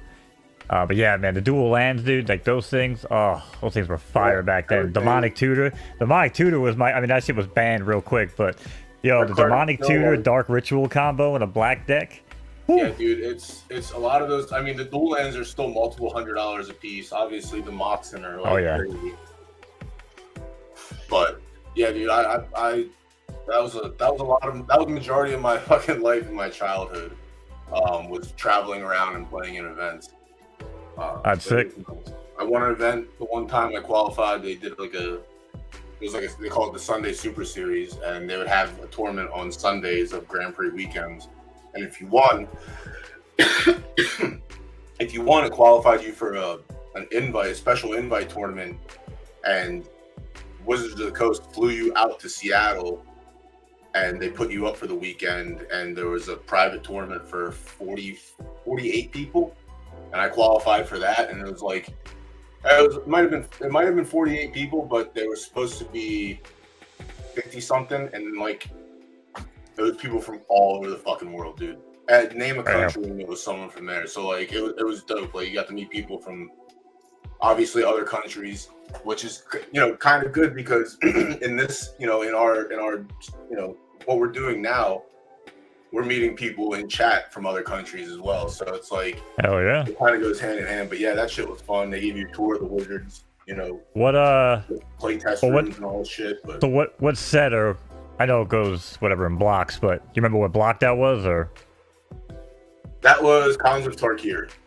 That was a Oh, okay. handful of years ago. Yeah, yeah, I was after I stopped playing. I guess, yeah, I was way after I stopped playing. Yeah, I that stopped was a playing handful of years ago. Ice Age. I think Ice Age was probably the last set I actually put time into. Nice. Yeah. Welcome everyone. This is now a Magic the Gathering stream. This is what we do. Yo, I here. love Magic almost as much as I love horse racing, bro. Yeah. I play Magic. I play Arena quite a bit, but I hate modern Magic. It's so bad. That's fair. That's fair. I'm more of a limited player. I'm too degenerate. Like when I play, I have to be. I play competitive, so like when I draft with my friends. And we do money drafts and shit. It's like, I just can't sit down and have fun. Like that's my problem. Everything has to be. Nah, there's got to be money. Yeah, there's got to be a little money involved, a little juice. Who'd you come up with on this race? I know it wasn't any of my runners. At least I hope. Well, I hit on Cal in the last handicap I had a big show bet on it, and I think. Damn. So that worked out good for me last time. So I ran it back. I sprinkle a little win money on there, not a lot, just a little bit. I don't know if it gets it done, but it's one I like, and I like double scoop. I bet double scoop across the board. I used MJ's tool. I don't know if I was using it right, but that's how I used it when I do these races. I just go to the distance they're running, filter it to what type of race it is, and see who is running that spot and who has the best result. And that's basically how I go about it. That's the way I found it to work easiest for me. It's no racing form, as close as I can get to it, you know? I mean, that's the beauty of the tool. I mean, you know, just like real life handicapping. I mean, I handicap one way, my uncle handicaps another way. I'm sure you handicap, you know. But what's cool about the tool, like you said, because you can narrow it all the way down to one distance. Problem with that is a lot of times you get these horses that are kind of like outliers where they normally run 4 and 5, but you know this race might be 6, right? So they don't show up. Yeah. So a lot of times, and again, not saying it's right or wrong, but what I like to do is just kind of like expand out 1 furlong each way, you know, and just kind of see if it pulls like more horses into the mix. You know what I mean with the handicap. Now, obviously, if you're at 12 furlongs. Yeah, I might go 10, or sometimes I just check 11. Because then you might get a horse that's kind of like, you know, just kind of creeping in on the edge and be like, hey, if you had the extra furlong, you know, right? Like, I'm sure you do that in real horse racing, right? You're trying to find that horse that hasn't been stretched out yet, and you're like, man, he was closing at 7, you know? So you kind of, I kind of look at the same angle here sometimes. It's crazy. I didn't think about it. Yeah, that's why I only started using MJ's tool for, like, handicapping, like, 2 weeks ago, I think. Other than that, like I would open every fucking horse's page and go through and look at the chart, and if it didn't run at that distance, it was out of consideration, and then I didn't, you know, process elimination. But let me do that again. Let me reload the big race. 6 minutes, 7 minutes until the bell closes. So gate pools. Let's try it. What are we at? 4, 5. Maybe we get this to over 6K total in the next 6 minutes. Chat. That's why I was trying to push it. You know, I should have went to Twitter and pushed a little bit today, but I ain't trying to do all that work. No, it's all good. That's why I just hit you up earlier. I was like, yeah, dude, I was in one of I slept midday. Like it was one of those fucking days. Like I ain't having it today. It's like one of those days I ain't trying to leave the house. I ain't trying to do shit. I still gotta water the garden though, so that has to get done. That's peaceful though. It is. My fucking tomato plants are looking hella nice this year. Okay. Yeah, like tomatoes, like cucumber, like grown cucumber. I just like growing. Really? Yeah, dude. I grew up. My grandpa had a huge garden, like roses. He did tulips, all flowers. He didn't really do like produce and shit like that. But yeah, dude, I had a green thumb early. Thanks to him. But then, yeah, I got a little. You know, when I don't have we're in an old row home in Philly, so like I don't really have a lot of space. But our front yard, it's enough that I can put two. I think I have an 8x4 bed that we put in for planting. I got like 4 tomato plants in there, but these tomato plants are fucking special. They came from Amish country. The Amish, man, I don't know what it is. Oh, they got that soil, bro. Dude, that they start the spread. All right, let's go. We got it over 6K. Let's get it over 7K now. Can I get 7K? Nice. 7K one time. I'm gonna be the new auctioneer here in a little bit. You better watch out. But no, they already sell the sprouts. So you just go down and pick them up for $1, whatever you want. They have like 10 different types of tomato plants, 15 different pepper, whatever you want, herbs, anything. And I picked up the sprouts this year from them. And dude, we've lived here 10 years, and whatever we planted in the previous 10 years has not even been close to the outcome of what we're getting off these plants. Like, one of the plants has more tomatoes than any of the plants we've had in the last 10 years here. It's nuts. Yeah. So I don't know what the fuck they do to them, but it's not just. You don't like tomatoes though, man? You like slice them up a little bit with some oil and vinegar or something, man. A little balsamic vinegar. I'll cook them. I can fuck with tomatoes cooking culinary wise. I just do not like the taste of a sliced tomato. I don't know what it is. I'm like that with a lot of vegetables too. I don't like them raw, but if I cook them to a certain point, the water, like you cook the water out and it just like intensifies the flavor a little bit more, then I like them. Got you. So it's like I'm not a tomato on my. I'm definitely not a BLT guy. Let's put it that way. Not like my grandpa used to eat tomato sandwiches, mayonnaise on white bread with some tomatoes, salt. Hell yeah, bro! That's what I'm talking about. Yeah, man. Yeah. He used to fucking pick them out of the garden like apples. I was like, yeah, I ain't doing all that. No, I don't know if I'll go that far. Yeah, I need a little something with them, but like I don't like warm tomatoes. If you put them on a burger, I'll take them shits right off. Yeah, I hate a warm tomato, but cold tomato like a BLT or now we're talking. Now I'm actually hungry. I got a George Foreman right next to my chair, so I might just fire that thing up. That's the old Frank Reynolds. You got the grill next to the bed. I don't know if you're an Always Sunny fan or not. Yeah. No. He put the George Foreman next to the grill and stepped on it. Or next to the bed. Yeah. He wanted to cook at night and stepped on it. Yep, I got that shit right next to my recliner. The Michael Scott, you want to make some chicken wings in the middle of the night, Put that shit. It was Michael Scott who stepped on the George Foreman. Never mind. It's the other way around. Frank had his hot plate next to the bed. But yeah, either way, don't cook and sleep. It's not safe. Move this to 11. No, I always make sure I'm standing up when I make grilled cheese. If I do if we move it to 11 furlongs for the first handicap, we get a little larger sample size than 12, which is kind of nice. But at 12, yeah, Cal pops up. That's pretty wild. Double scoop, who I liked. The only thing that Cal has going against him is this is not a fast race, but I don't really. It's a handicap, so like I don't really put that much weight into it. That's true, actually. No pun intended.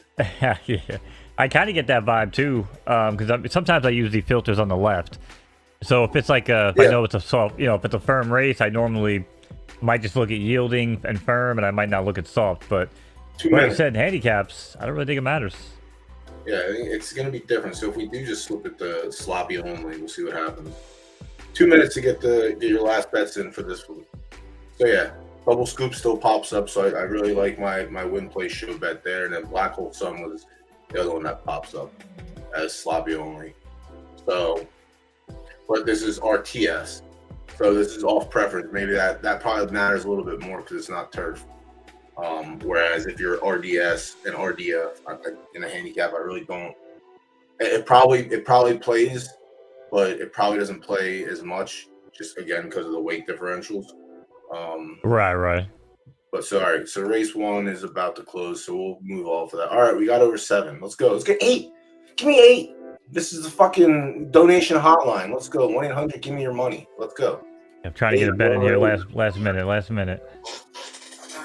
All the simulcast wagers are getting in now. That's nice. Let's go. Now we gotta get to I've been all right, so this having to keep an eye on my derby for the first time in a long time. Oh yeah. Fucking back-to-back breeding weeks, man. Yeah. Well, dude, I had a couple of hits today on mine, so thankfully that helped out. But all right, so we got 10 minutes left for a Degen After Dark race 2, and the pool's at 680. So let's move our attention to that one. We have. All right, pick window's still open. 8,400. Maybe we get the 9. I'm fucking look at that late money. Wow. He's got to encourage the chat. He's got to yell at him. Do something, For chat. real. And no one's even talking either. That's nice. I like that. That's the best part. Yeah. They're all lingering and betting at the same time. So you got this Yeah. weekend. You guys doing big production again? Yeah, I'm running the production again. It's going to be pretty much same length, similar format. And yeah, we kind of a little rushed last time. No, that was my fault. I was the director, quote unquote. I've never directed a damn thing before in my life, so I was like, I realized we were still freaking screwed on time, man. It was like, oh shit, all right, cool, got to go here, got to jump this, you know. And like real time, we had to get Mike in for the betting. Yeah. Because he was like, the go-to wagering expert, and I was like, oh yeah, well the pools are about to close. Like, whoops. So definitely gotta make sure we do a better job on that and leave a little more time, you know. You ever managed the kitchen before, telling people what to do? That's why I like that shit. I'm pretty good at that stuff on the fly, like managing and shit. But no, Never managed a kitchen, but I've managed like every job or office I ever walked into. Sometimes normally no one ever wants to do I it. manage these wagering pools. You know, sometimes you gotta get people kicking the ass, get them going. Yes, sir. Yeah, Mike had hit me up about doing the segment for Saturday. Almost a month ago, I think, and he hit me up today about it as a reminder, and I said, "Fuck, I'm out of town." Shit! I leave Friday afternoon, so like if we know the field by then, or what we think it's gonna be, like I can throw some shit together. I mean, it's gonna be pre-recorded. I don't know if you guys are trying to have people come up live and actually have like a blocked off segment of time or not, but yeah. I mean, the idea was live. I mean, we could. Yeah, I mean, we had. Let me know. We'll let Mike know. We'll figure it out. Like the way I look at it, I'll be the negative Nancy if that's what I want to be called, if that's what people want to call me about. But this Kentucky Derby don't matter to me. I know they matter to everyone else. To me, they matter when crop 2 or crop 1 hits 3 years old. Then to me it matters. And then every month after that, it'll matter. But 7-year-olds and 6-year-olds running in a Kentucky Derby to me is hoopla. No, I get that. I get that. But I understand, like they have the deal, they have to do it. It is what it is right now. I get that. I understand it. I just don't happen to like it, and I'm allowed to not like it.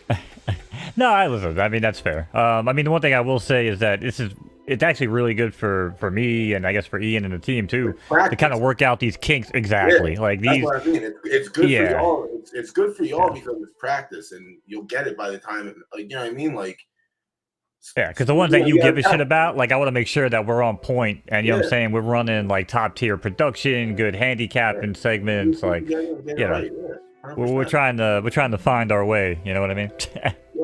No, and that's what it is. It's repetition. That's why I tell people when they come in, you're not going to get it right the first time. And I'm still not getting the streaming shit right, but like every time I learn something new, you know. Oh yeah, I've been doing this shit for 15 years, man. Listen, I learn something new every day. I mean, I work with some of the biggest people on Twitch, you know. I wish I got into it back in the day. I wish it was around. Like we had like back when Call of Duty Black Ops was out. Like I wish I could have streamed during that because I put in 8 hours a night on that shit, like religiously.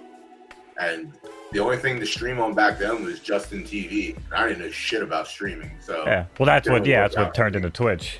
Yeah, yeah. Right. Yeah, it's where we used to watch like our football games illegally. Used to watch South Park at night. Used to watch old Simpsons. You know what I'm saying? And every now and then you find like a gamer, and that's actually where I found one of the first dudes I worked with was this guy Man for His Game, and he streamed random retro games and shit on Justin TV. And then fast forward a few years, he's on Twitch. And Twitch is blowing up. Yeah, it's I always knew streaming was gonna be big. I didn't see the field. Take a look at the field. We'll pull the field up and see. I don't know if it's out yet for Saturday. But what time's the race go off? 6:30, 6:45? PFL race 7 o'clock. Your race 7 o'clock. All right. 7 o'clock. Yeah. Fair enough. All right. So I have this pulled up for the second. Saratoga doesn't care about us anyway. They're too busy with silks. I see. I read about that when it came out. That's not for me personally. obviously not everyone has connections to horse racing. If I wanted to own a piece of racehorse, I know where to go. I'm not going to buy an NFT to do it. Yeah, I mean it's So so like, I fractional too. understand that's like, whatever. It's a niche for people. It's fine. I don't care. I'm Yeah, not it could, tracking. could be fun. Yeah. If I want to buy a piece of a horse, I'm gonna pick up the phone and call my homie and be like, "Yo, you got anything I can buy into?" That's how Right. it's gonna be down. But yeah, I get it. I knew a couple people that were into it deep. I looked into it. I know they are partnered with Belmont, I think. Well, they're partnered with Naira, the entire Naira ecosystem. Association.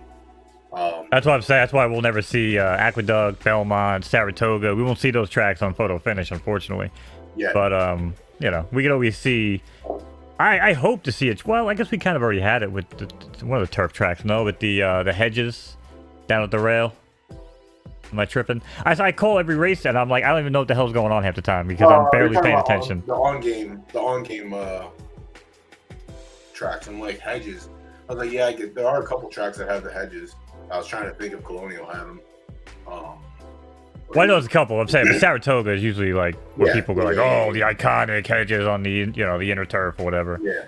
I mean, they are beautiful. They got the actual rose bushes. This year they got fucked. They haven't run them. They've been coming off the turf a lot this year. There's been a lot of rain up there this summer.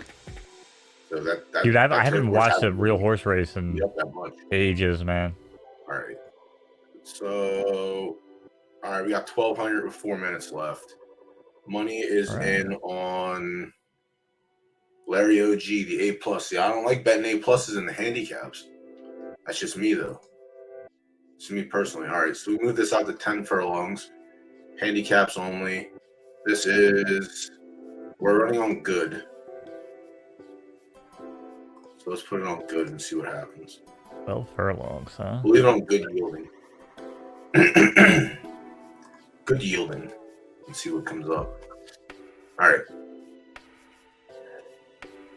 Belarus, Romulan, and Bitcoin. 24.5 boost for Belarus. Belarus an A+. There's an A-. Oh, it's a B+. All right, so that has some play. Romulan and Bitcoin. Romulan is an A+. I'm out on that one. Bitcoin A-. So A- and a B+. All right, those both have play. RTF, RTS. I'm gonna throw a curveball at you here. I like curveballs. Let's hear it. I'm gonna say first-time starter, which I can't believe we're seeing a first-time starter. I talked about that. Yeah, I talked about that earlier. Playing fingertip. Where are we at here? I just got a feeling. About G-Friend Stables. Yeah, I think there's a first-time starter in this race also. Well, I saw there was somebody that popped in Discord today, and they were like, "Oh, the horse is this," and they were like, "Yeah, they're aging." Yeah, Colvert is a first-time starter also. Actually, the money line favorite in the. That's out of Golden Stables. Yeah, they were in chat earlier. I wonder if Golden and G-Friend are the same. Golden Friend Stables, maybe. I don't know. I know we got some sister stables out there. I forgot Lacey's had a bunch of horses get claimed off her. So when I see him now, I just assume, oh, that's Lacey. Oh, that's not Lacey, actually. Look at Lacey, man. Yo, sneaky ass Lacey coming in and just going fucking crazy, man. That Zerat pickup was nice. Out of nowhere, like she was running B races with me for the longest, and all of a sudden I'm like, wait, Zerat? Wait, what the hell is she doing?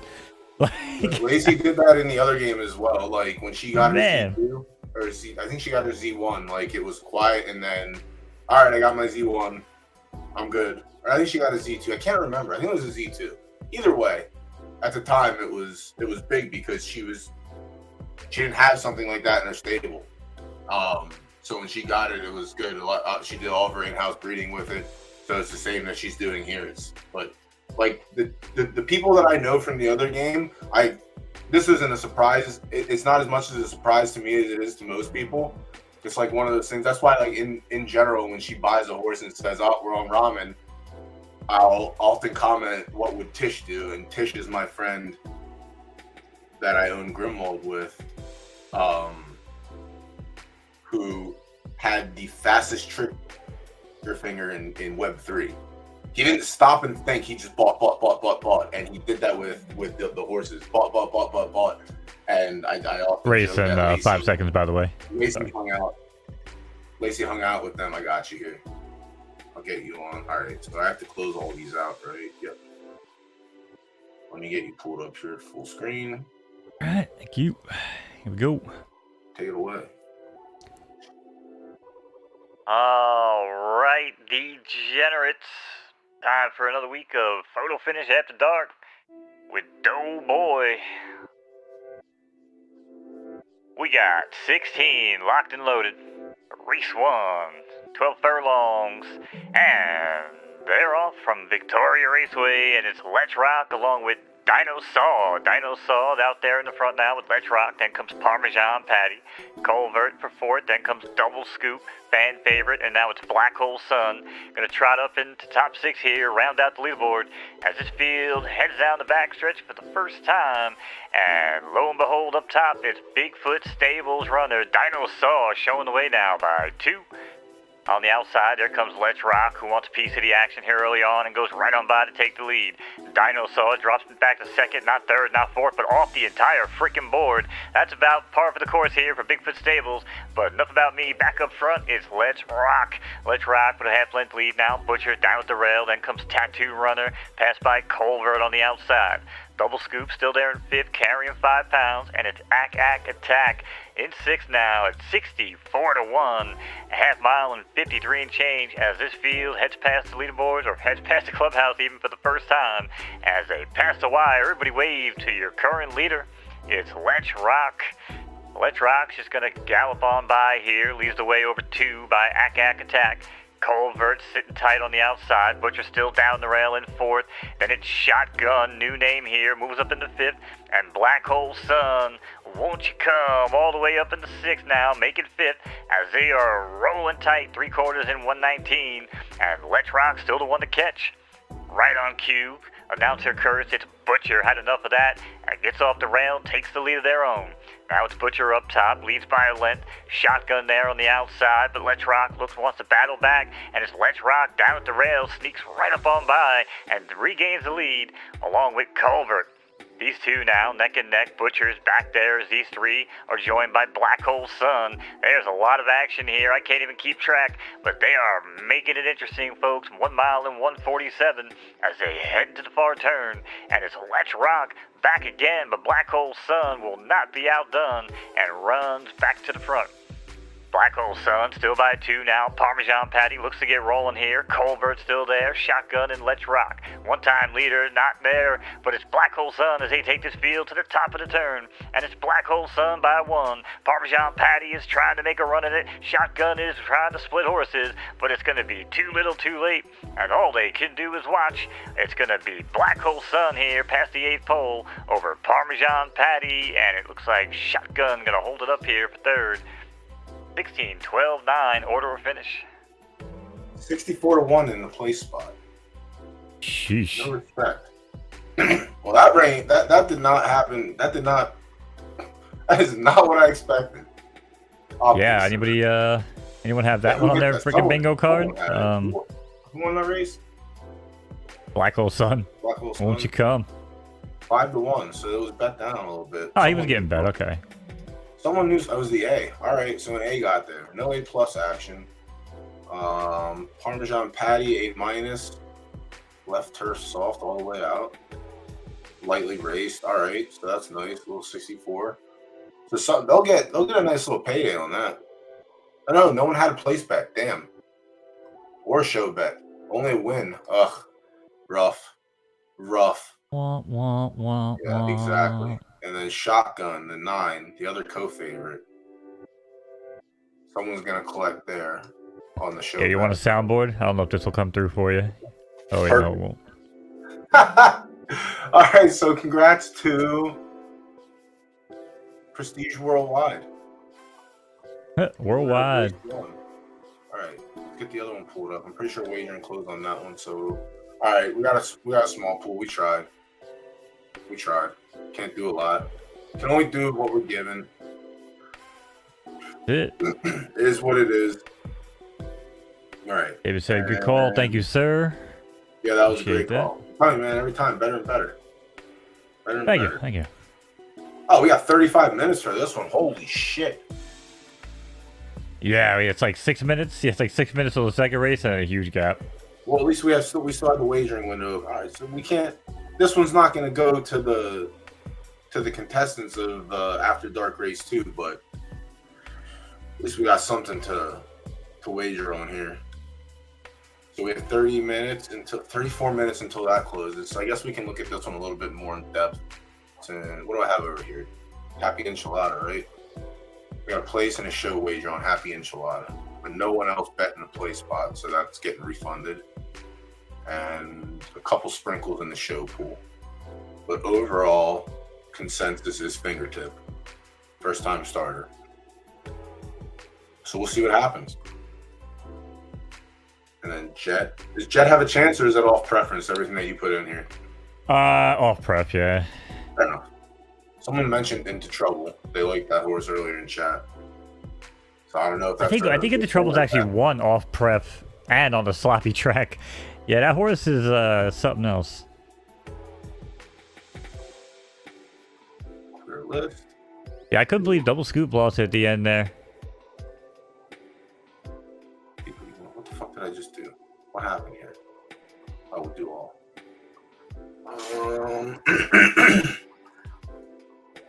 Double Scoop. Was Double Scoop even in contention? I would still want to look. I want to look at the final results. That's what I didn't see. Felt kind of bud. All right, race history.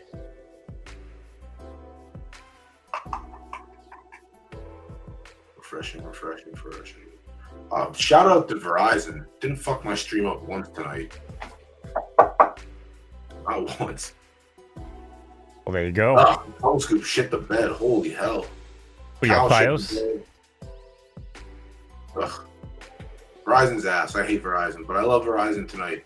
All right, so the first time the A plus finished 4th. That's not bad. First race out, especially carrying what 10 extra pounds, 8 extra pounds. 124 there, 120. Do the A pluses carry the same as the A? I guess. All right, makes sense. Doesn't, but makes sense. All right, 2 minutes and 30 seconds. Maybe next week we get some sprints again. I'd like to see them, like I said, put an allowance race up instead of handicap, or put one of each and see what happens. Yeah, I think maybe like a sprint and a longer race, or two different types of distances. I kind of requested that as well. I think going into next season, we'll potentially see the D-Gen After Dark races filling, especially the claiming ones. The higher stakes claiming ones we might see get filled now, depending what happens with everyone's stock in crop 1. Yeah, we're gonna see. We're gonna see if some people making those big jumps early on was a good idea. Listen, that's what I said earlier. I said I jumped. I'm here to win. I don't have a stable to. I'm starting out with. Very fortunate to have two solid friends, but I'm starting out with S- mares, and there's only one way to go from there, and it's up. Like, I'm not going to breathe down. I'm not really referring to the S- is going up. I'm more or less just being like, I don't know if going from A- to an S is that great of an idea. I really don't know if it is. I mean, I could be wrong.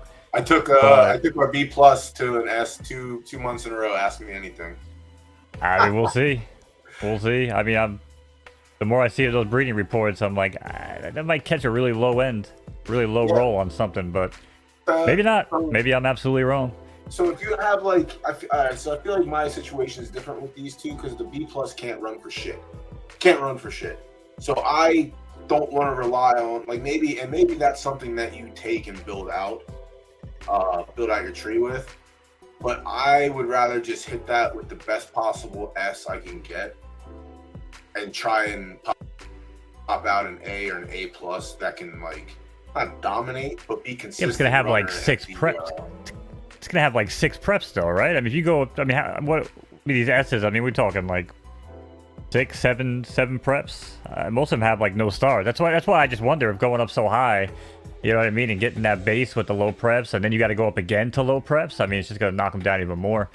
I don't know. I don't know. I get 1,000 ways to skin a cat, I guess. It's all theory right now. You know what I mean? Like nobody knows shit. Like that's it. I mean, yeah. If Stent is right, if preps are dead, well, you know, he said Mr. B said preps are dead. Sorry, I don't want to put words in Stent's mouth.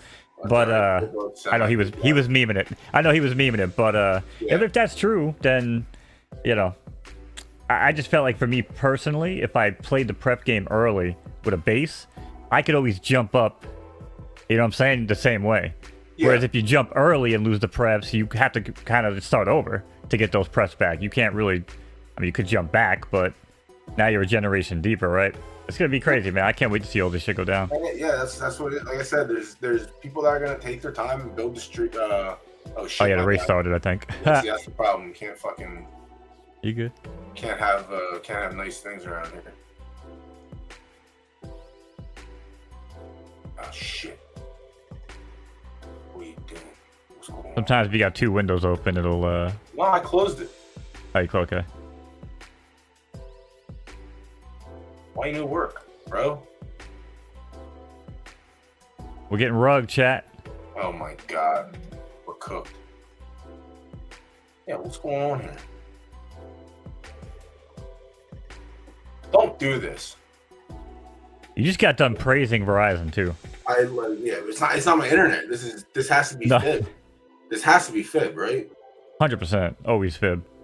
Yeah, like fib. What are you doing? Fib, fix your shit, man. Please. I can share my screen if you want. If it comes up on yours, then yeah, let's do it. Yeah, I can do that. All right, perfect. Oh my goodness gracious. Oh my goodness gracious. All right, I gotta do this. I gotta do that. Present.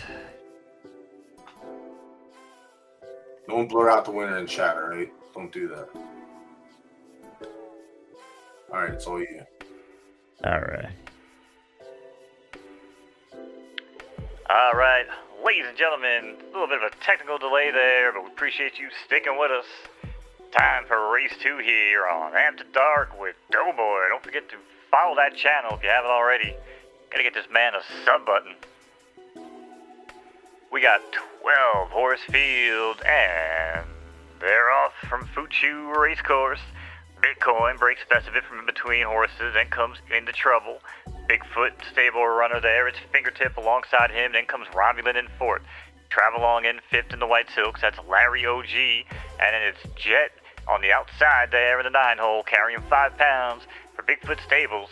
As this field now heads down the backstretch for the first time in this 12 furlong right turning affair on the turf. Track is good and racing is quick here up top for Fingertip.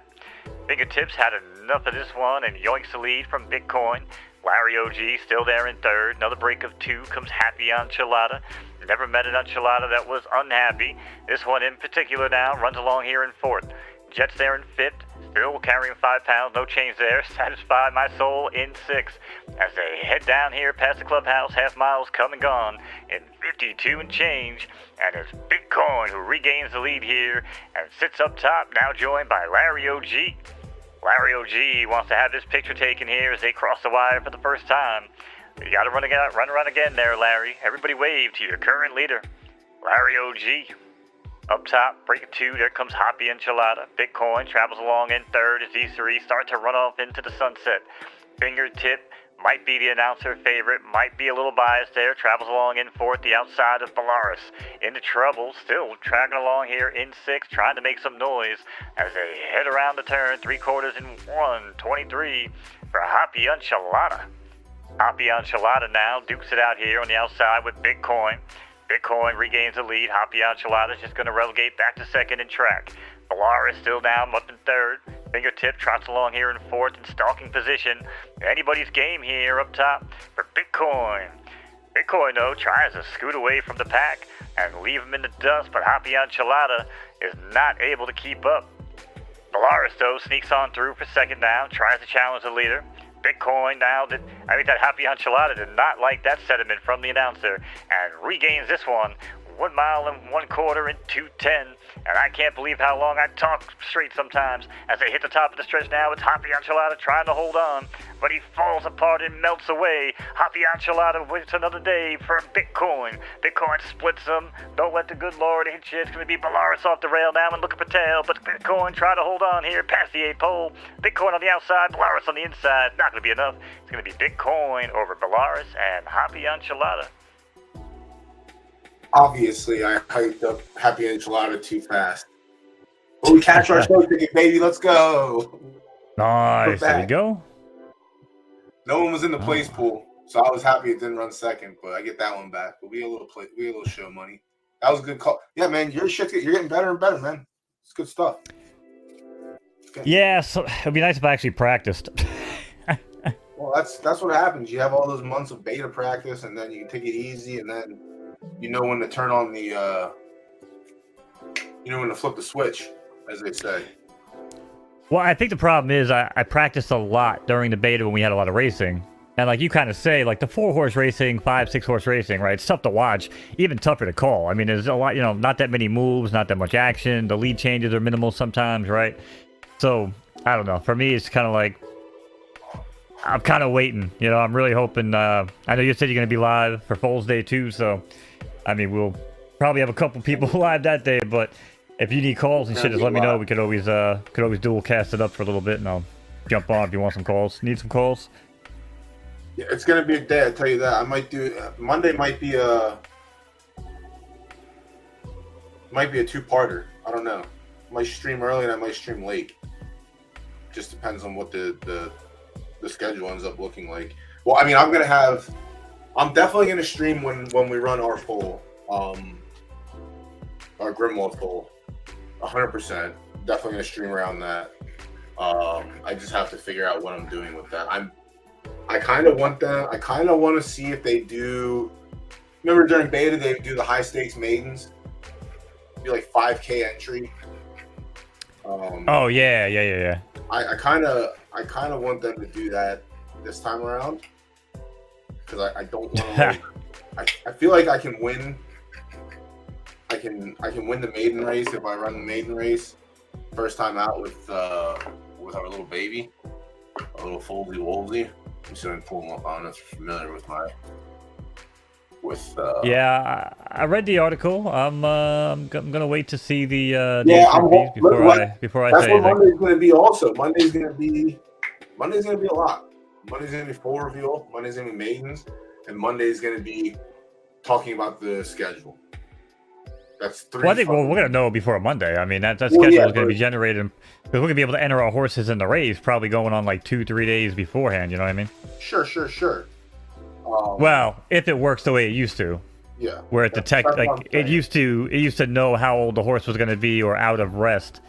It was gonna be when you joined the race. At the end of the beta, I think they turned that off. So. Yeah, that's we'll why see. I'm waiting for Monday, see what happens. But I'm whatever. It is what it is.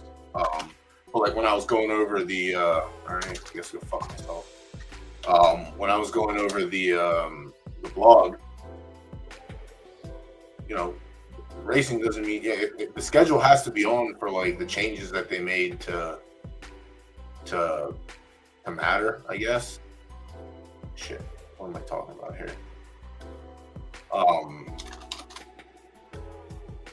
Fucking hell. I lost my train of thought.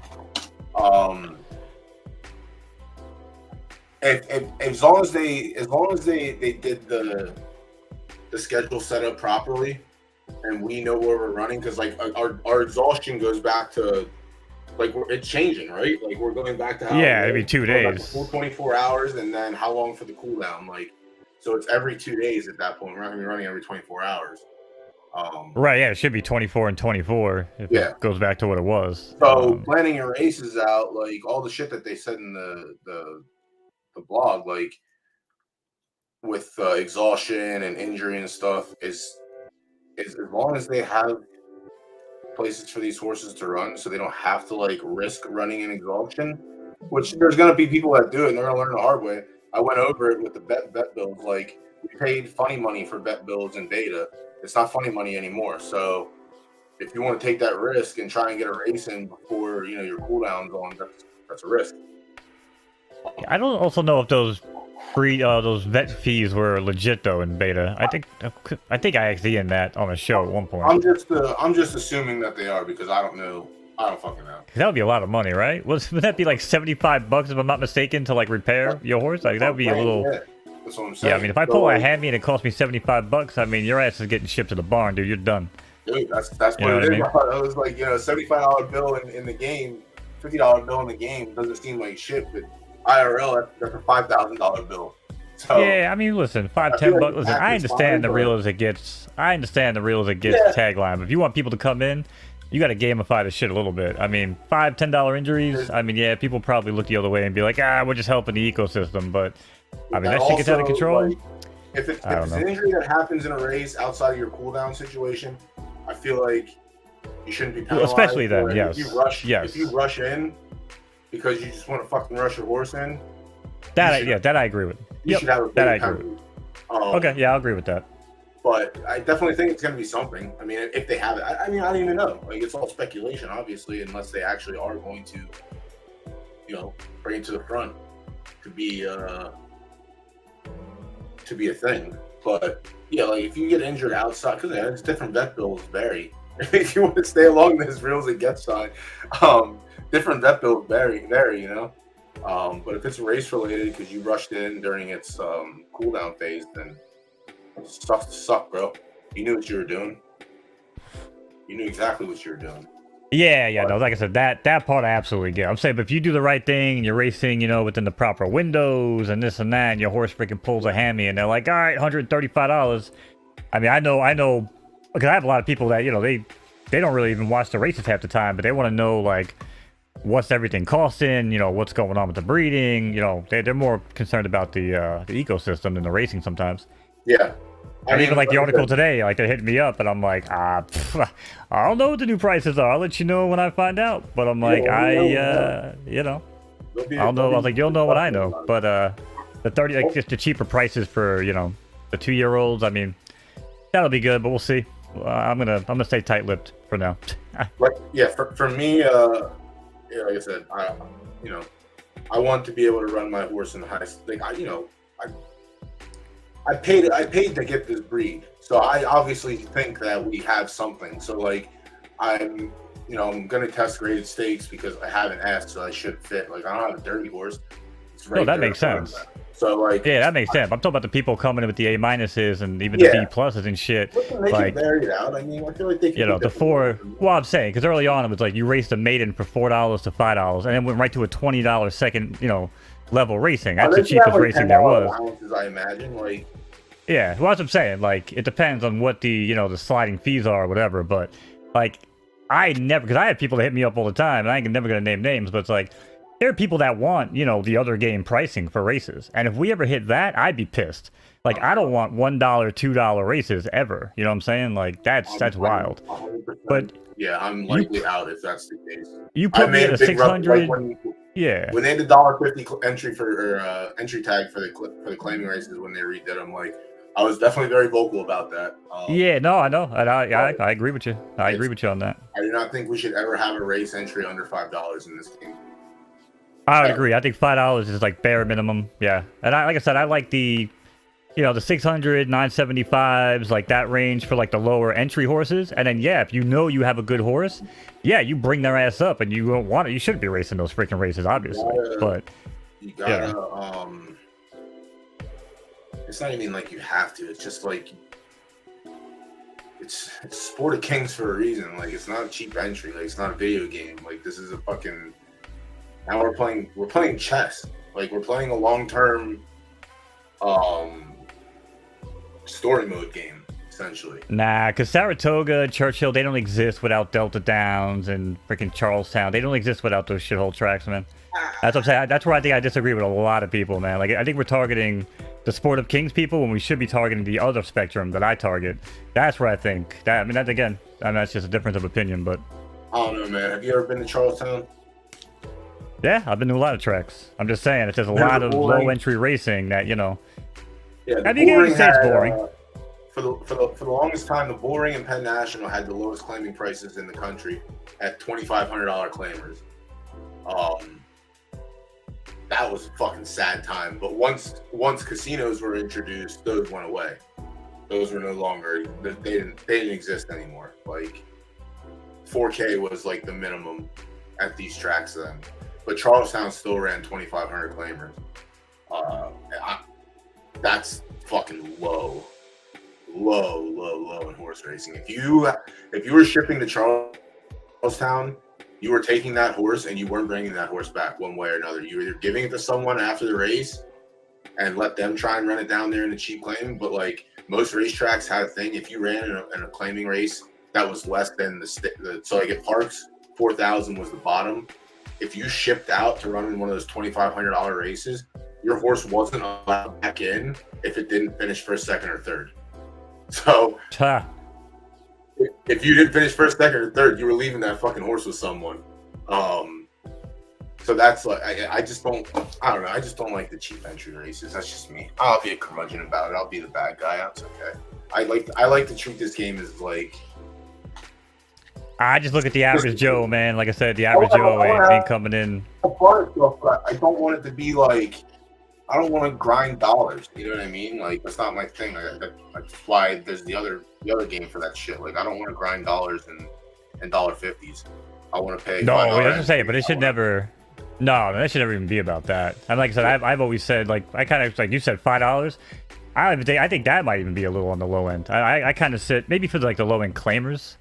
Well, I kind of sit more, like I said, like that. You hear no argument. That's what I said. 5 is my bottom. Like, yeah. If anything under 5, I'll be very upset. There are some now. Yeah, it's like that claimer that's like $3.75 or something like that. Yeah, I mean, that's it is what it is. Like we don't really have horses to run, so.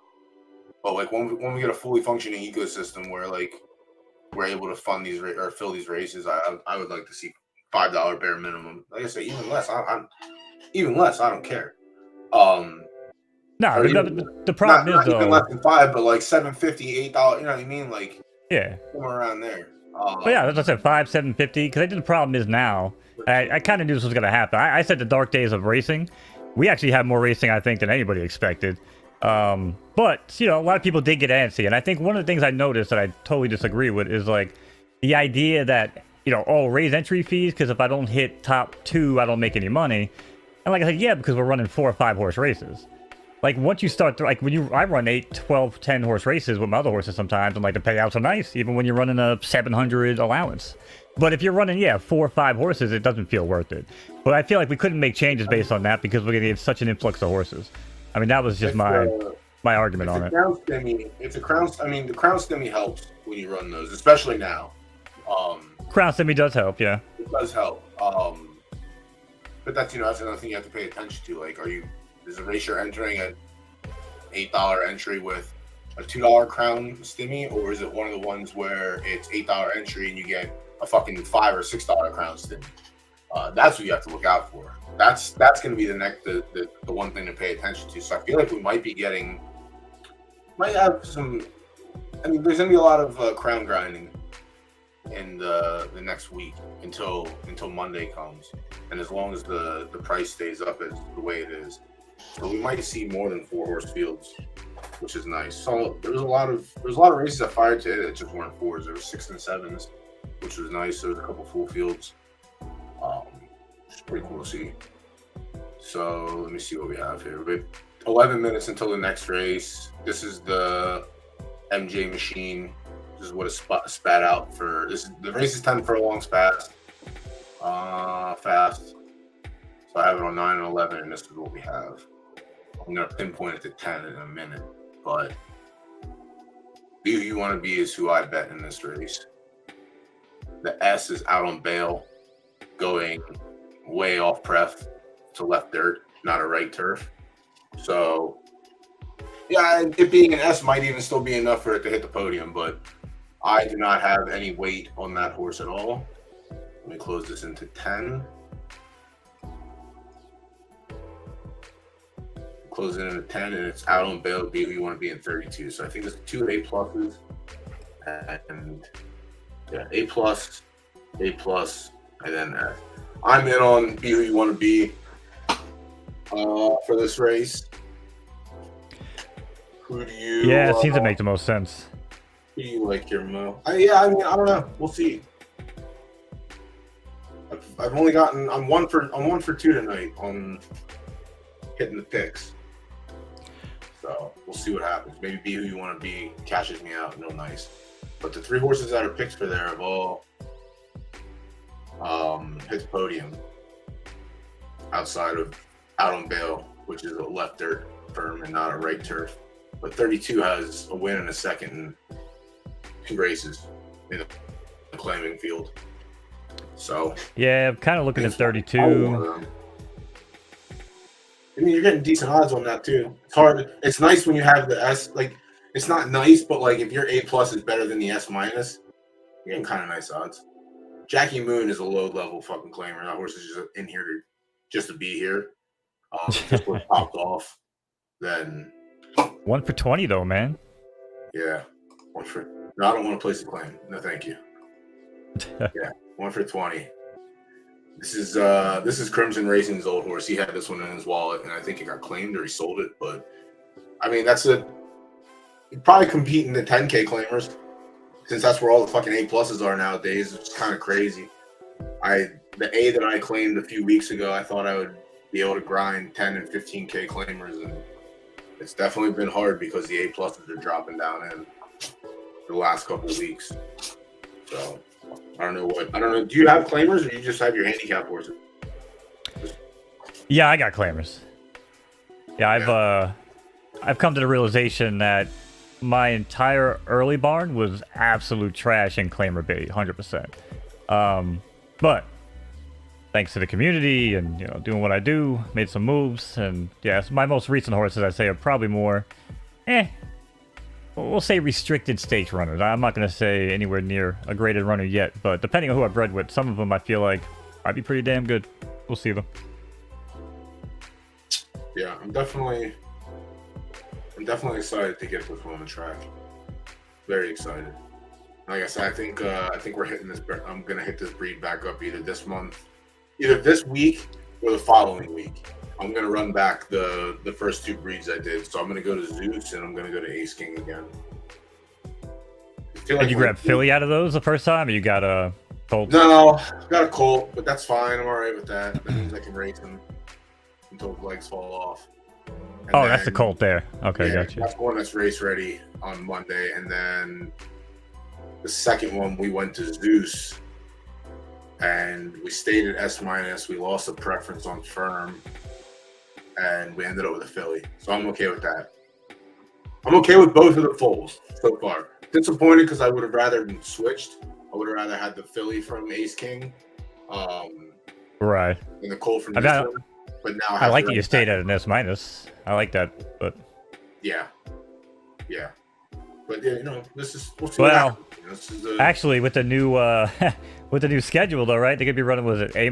There's like A's to S minuses. What was the new structure? B's to A minuses. Yeah, A minuses are getting fucked. Man. Yeah. I don't know. My God, I just realized. I guess. I feel like they're going to, but man. Unless it turns into I guess they get fucked on weight because they'll be at the top. Yeah, but that's what I'm thinking. Yeah, I mean, it's gonna be funny. I mean, A minus has been dominating. No, I know. That's, live, so. yeah. That's why I just wonder it's gonna be crazy. Unless you know what, maybe the B population is just not that good. But, I mean, Boy Named Sue's gonna kick the crap out of any A minus. I dare you. Yeah. Boy Named Sue went for freaking win number 19 today, man. He got freaking screwed. Yeah, I saw that. I saw that he's been popping off. But I bought this. It was on the market for $4K, and I bought it because the stud fee was $8K for Trotsky. So I was like, all right, I'll just buy this discounted horse. It's an A for the B plus, but the B plus mother is pretty high boost. 2, 4, 7, 10, 14. 17, 18, 19, 21 and a half boost. Yeah, I mean, it's heartless, but other than that, that's a good ticket. Yeah, that's the problem. The heart was the issue on both sides, but whatever. I paid 5,000 for it. At worst, I put this horse back in for 5,000. Like Yeah, that's I fine mean, with me. Like that's what I look for is like if there's anything out there for like less than what the stud fee was, to me, I'm getting a value, and the person that did the work is losing out. So, oh, 100%. I'll take- And I mean, I'll for what take it's that. worth, Joker, even before retirement, was number 8 on the gap ranking at 5 furlongs in the entire game, and he has a 0 heart. So I'm a big heart person. so got am I into it. normally, but I'm just saying normally, got because I like into the it whole with Gene Valerie. Hackman. Yeah, I'm like, gotta have heart. You know what I mean? Like that's how I believe. But I don't know, man. It's just weird that my best horse has a 0 heart. Yeah, I don't know. Like my argument is heart matters always, no matter what. Well, to be fair, Joker has an S- speed as an A horse, so I think that bails him out a lot. It's probably why he was so high ranked. But yeah, his heart. I never really raced him in graded. I raced him in restricted. He kicked the crap out of people. At A level, but So let's see here. We don't want to. yeah, I can't wait to start getting data off these Gen 1 foals and see That's- when they that's- retire. Yeah, That's gonna be game what they're changer. coming down to. That's what they were saying. Like we won't be able to see that if heart matters until a couple generations. And I'm like, that's fine. I was like, if heart matters then, heart matters now. Heart just matters. That's it. That's my argument.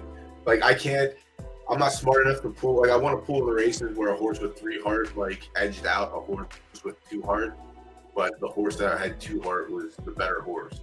I wish I could find a way to like pull all that race data, and I don't know if there is a way, honestly. But that's the only way to like make my case what it is. Yeah, I feel like you probably have to look at graded races more than anything to see a difference and check those tickets. That's why to me heart matters. Like if it matters in the graded race, it has to matter in every race. It has to. You can't just have heart matter in one segment of racing. Well, if they feel It's like, not real because they heart. feel like they don't show up.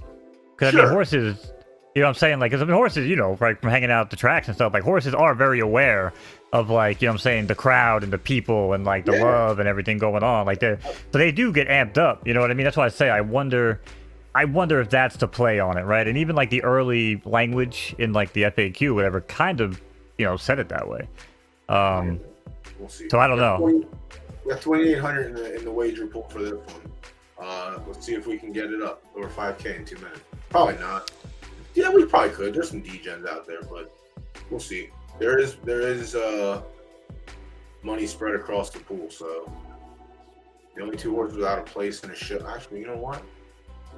I was trying to be a contrarian here and play truly grand, but I feel like I'm a born contrarian normally, but I don't know how much. Truly grand at 20-1. No love. No one wants to bet on the no A. love. I mean, Typically run sprints, but someone mid-range. likes it. That's fair. That's a hard that's a hard wager right there. But someone likes it. Someone put $1 across. Chip in a chair, man. That's all it comes down to. But I mean, don't I also know, wonder man. if this horse is, and this is no disrespect to Trailblazer Racing, I just wonder if this horse might not be being raced correctly sometimes. I'm just saying, I'm looking at this ticket going, you know what? I might actually run this horse along a few times. And he likes the mid. His mid charts are actually way better than the sprints where he normally runs them. I mean, look at all the missed podiums and then go look at 7 and 8. I mean, shorter sample size, obviously, smaller sample size, but... Yeah, I think. You know what? I'm gonna put a flyer. I think I'm probably wrong here. I think it probably is a short range, mid range runner, but I'm gonna give it a shot here. I mean, it doesn't hurt, you know. Well, that's a little show sprinkle. That's what that one would be. I don't know if that horse can win this race, but there's a world that it could podium. I don't know how much of a world it is. All right, 50 seconds. We're over 3K. I'm in on be who you want to be. All right, I'm getting a little 4-1 action. That's nice. Alan Bale. If Alan Bale wins off, you know what? Let an S horse go off at 11-1. I was gonna say I think he put something else in there. I'll take 6-1 on Alan Bale. See, that's the play, and that's the dangerous part of this shit, man. With the power mutual wagering, you start figuring like you do that shit last minute, bro. You can really start to bang some fucking hits. Yeah, you have to wait till last. I thought there was a couple of them. 2 or 3 weeks ago, I think it was either the first or the second set of races. 3,600. Someone just got some late money in. I waited to the last minute, last 30 seconds to put my bet in. It was one of the B's that won the race, and I had a bet across the board. It was like 19-1, but I had 40-1 before, like with a minute left. And when I put my bet in, it went to 35-1, and I was like, "Oh, we're gonna get nice odds." And then someone put a little bet, and I ended up getting 19. Not gonna complain at 19-1 at all. Horse wins the race, which is great, but someone knew something that I also knew, and I hate that shit. So like when I got Perlino at 29-1, I had the only bet, and I was like, "Oh, let's go." No one believes in the off preference, like the right left. That was a good hit. That was a nice race. That was a good race. I mean, I've done a lot of research on this, and as far as my conclusion is that horses do not actually know if they're running left or right in the real world. I've done they training the opposite way in the morning, so like yeah. So I've always been like, man, can we just throw left and right out the window for a while until we get enough horses? Like maybe just let them run, like let them run wild, or at least like lower the weight on it. You know what I'm saying? Like the weighting on the. And again, I know it's a short-term band-aid, but that was always my my hope. Talking smack. Trailblazers in the chat. Sorry, Trailblazer. I'm just trying to say shit for content. My bad. I got called out. Yeah, that's awkward. Nah, you're good. No, I'm glad they're here. I'm glad they're here. I like that. I wonder if our friend from last week drops in and let me know that I'm not doing a good job, or that they don't like. That was over on YouTube, wasn't it? Dude, that shit was fucking funny. I clipped it. And it was a 1-minute rant, and I sent it to Mike Sowers. I was like, I got my first hater. And I was like, I told him about the donation thing. So, like, when I do activate the donation button, it's going to be DoughBoy's Downfall Fund. It's going to be fucking beautiful. Yeah, if you have no haters, you ain't trying, right? Happy. Yeah, that shit made me so happy last week. Girl said, no worries. Much respect, man. Much love. Yeah, I mean, you're absolutely probably right running it that way. I'm just looking at the ticket going, man, why, shit, I might run this thing long. Then again, look at my Joker ticket. I misraced that dude for like 15 races. I was so freaking stubborn. The ticket said long, and he just said, nope, I'm a 5 furlong machine. And I could not believe it. So. Well, that was the one thing, like with Grimwald, in beta, she won at 7 furlongs. Like, she loved 7 furlongs. But, like, when we went live, she didn't pick her feet up at 7 furlongs. Like, that's what happened with me. So 4 and 5 is where she liked to run then. So like I'm still fine with that. Like Ace King ran 6-7, I think, little 5-6-7. So I'm in the right wheelhouse with that breed. Goddamn, I really hope that breed turns out to be something good. I hope they do a sprint series for June. Oh yeah, please. I hope they start this. I want something, and that's what I mean when I talk about breeding and like having something to run towards or breed towards. That's what I want to have there be a specific series that I can breed towards. Like, okay, so can we?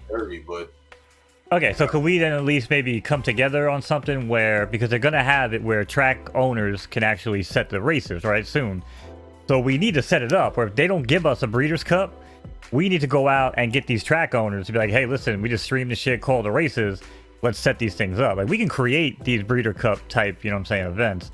Yeah, I know, Trail, like I said, man, I'm happy for you, man. I'm sorry. I'm the one that's negative on, like, every horse, so, you know what I mean? Don't listen to me. Dude, I'm fucking negative with my A-, and I don't even care. Well, I mean, not that negative because of all the crown stimmies and, like, the rebuys and shit at the end of the month, but, like... Yeah. On paper, he is definitely minus, but with everything else, it's whatever. But that's what I wanted. I wanted a horse I could just run into the ground. The only problem is I got stuck in RTF A- with every other monster in the fucking game at A-. So, like, all my sprints from the time that I was racing until recently have been jam-packed with Veronica Vaughn's, Groot, fucking Ready Set Brooklyn, or Ready Set whatever it is. Oh, God, I hate Ready Set Brooklyn. Like, I have a 22 boost 8 minus. It's just and it's not good enough. Like it's disgusting to say that, but it's just not good enough. Like the other A minuses are just better, and it showed. Like seconds and thirds, my horse had no fucking problems running seconds and thirds. Yeah, 13 seconds, 11 thirds, like zero problem in that category. But every once in a while, I would scoop up a win from one of the big A minuses, and fucking A, dude, it's tough. And you were running that horse primarily in allowance or handicap? Restricted stakes. Oh, restricted. Sorry. When they took the restricted stakes away, that's when I took a beating because even in allowance races, the horse just doesn't pick his feet up. Even I'm getting the weight cut and everything, but in handicap. Yeah. At handicaps is different. He hits the board in handicaps. So 5 and 6 furlongs, it's like money. But the problem is getting those handicaps to like fire when they're up. The only time that I will actually want to run a handicap, they don't fucking fill, which is I think poetic justice. But yeah, like he's great in restricted stakes. Yeah, I do love the A minus restricted. See, like 1.16K Derby or something. Yeah, those are nice. I like those races a lot. Yeah, I won the one that he ended up winning. Well, the first handicap that he won, I ended up getting. It was $100 win pool. It was fucking great. How many horses in the race? It was a full field. Full field, there you go. So say it, man. That's a good field. That's a good hit, man. Like that's like those. I think is what we need to kind of plan for, not 4 or 5 horse races. You know what I mean? Those payouts. Yeah, we'll get there. I mean, eventually we'll get there. I think when crop 3 comes in and crop 4 come in, I think that's when we start getting. We'll have 3-year-olds and up at that point. We'll have 3-year-olds and we'll have 2-year-olds. So, hopefully that's. Well, that's what I'm saying. That's why like making changes now. You know what I'm saying? Making changes now before we even hit that is kind of weird because it's like, well, we haven't really seen it. You know what I'm saying? Go, like I said, because I know personally, I was running horses backwards. You know what I'm saying? A lot of people hit me up privately and they were like, hey, man, this is great. I can test some things here. I can run off prep and like, it only cost me $8. Like, it's great, Because again, back then it was $20 was the allowance, right? So I'm just saying, like, make the changes now before we get to what you're talking about. I like it. Just seems like it's a little preemptive, personally. Yeah. But again, we don't know. We don't even know. I might be wrong. They might be going. The prices might go down. Maybe the prices go down, and then the full, the 2-year-old races are 30% off of that, right? Did they say that? Yes, I think that's what it was. Yeah. I don't know. Maybe handicaps are 500 Derby now, and then I don't know whatever 30% off of that is. But I hope not. Actually, yeah, no. I said that out loud. I hope not. I did say to Ian last week. I hope they phase out handicaps and only have them be like not as prominent as they are now, but have them be like $20 entry, $15 entry. I think that's what handicaps should be, because handicaps are like right below the stakes and right above allowances. So I think having like $15, $20 entry handicaps is like chef's kiss. That's just me though. I just want handicaps to not be. I don't want handicaps to be an everyday thing. That's all I want. I mean, I'll agree with the scheduling of them, but I mean, you got to remember, like, okay, so because I actually was there when you were talking about it last week, right? I mean, real horse racing, you run your horse every 3 weeks, every 3 to 5 weeks, whatever the average is. But I mean, here we run every 2 days, so running handicaps again, we probably shouldn't have them 3 an hour. You know what I mean? But yeah, spread them out here, throw them, throw 10, 20 out there, throw 25 handicap. Right now, it's like. It's all we have because we're still racing our Gen Zeros. For sure. It is what it is right now, but I feel like as we get, what if we're gonna have all these? Because now we just have allowance races anymore. Now we're gonna have allowance with conditions. So now we're gonna have multiple layers, and I feel like handicaps can just be like a sprinkled in thing. Like maybe there's like 7 that run every like 4 days or something. I don't know. I just don't want to see handicaps on the everyday schedule. That's just me. I'd buy that. Definitely not so prominent. Yeah, races, 50 seconds, yep. So moneyline favorites, Barbadillo, S minus. Second choice, tie between the 2A pluses. Jackie Moon, 28 to 1. One bet. Could be To the could be a shocker. moon, Down. Alice. Highly fucking down. Truly grand. So yeah, the longest shot it looks like on paper should be Jackie Moon, but Armadillo the unexpected favorite. I didn't think the S minus, but the S minus could win the race. Could win the race. Adam Bale could also scoop the race, but again, it's left. Where's Sten's at? Is Sten's lurking? Check. Sten's not. Good guy Stens. Sometimes good guy Sten's. I gotta send Sten a Christmas card. He's got Neptune, who I rode with last month. Come on. You have your screen still? Yeah, I can bring it up. They fucking got me again. Son of a gun. Share screen. Is your final list out, Latuda? For the Silks? Oh, shit. Yep, okay. All right, ladies and gentlemen, for those of you watching I Love Lucy, we now join this race in progress. It's all in after dark, big time claiming race, a lot of money on the line here, as it's up top in this 10 furlong affair. It's Be Who You Want to Be at 3.75 to 1, now joined by Truly Grand from the extreme outside. Now back on the rail, ground saving trip early on here, that's 32, then out on bail in between horses. Jockeying for position in 5th, that's Barbadillo and Jackie Moon. The long shot here on the board, trailing the pack, making the odds makers look correct here in the early going as this field crosses the wire for the first time. They're all chasing Truly Grand up top. Truly Grand, the horse that nobody believed in except the announcer, now leads and trots along here by 2 over 32.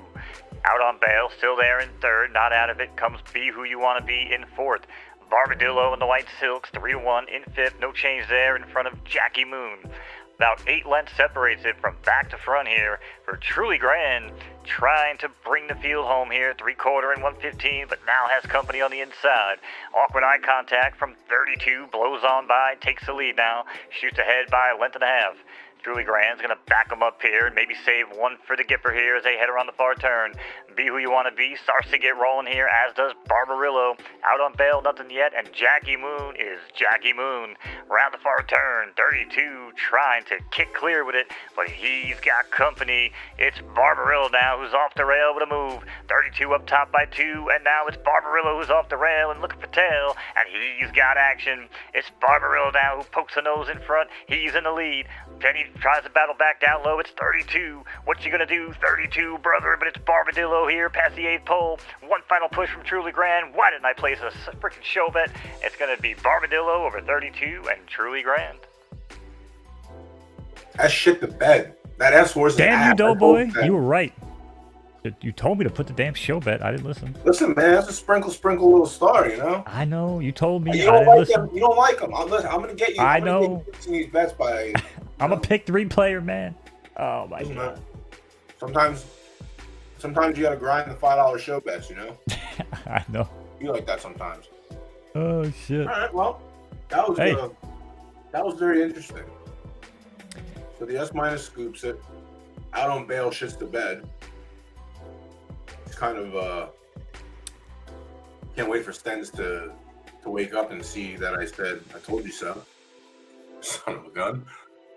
Yeah, I think that was a little surprising. It's not a high pref. I think it's like 16 pref or 16 boost.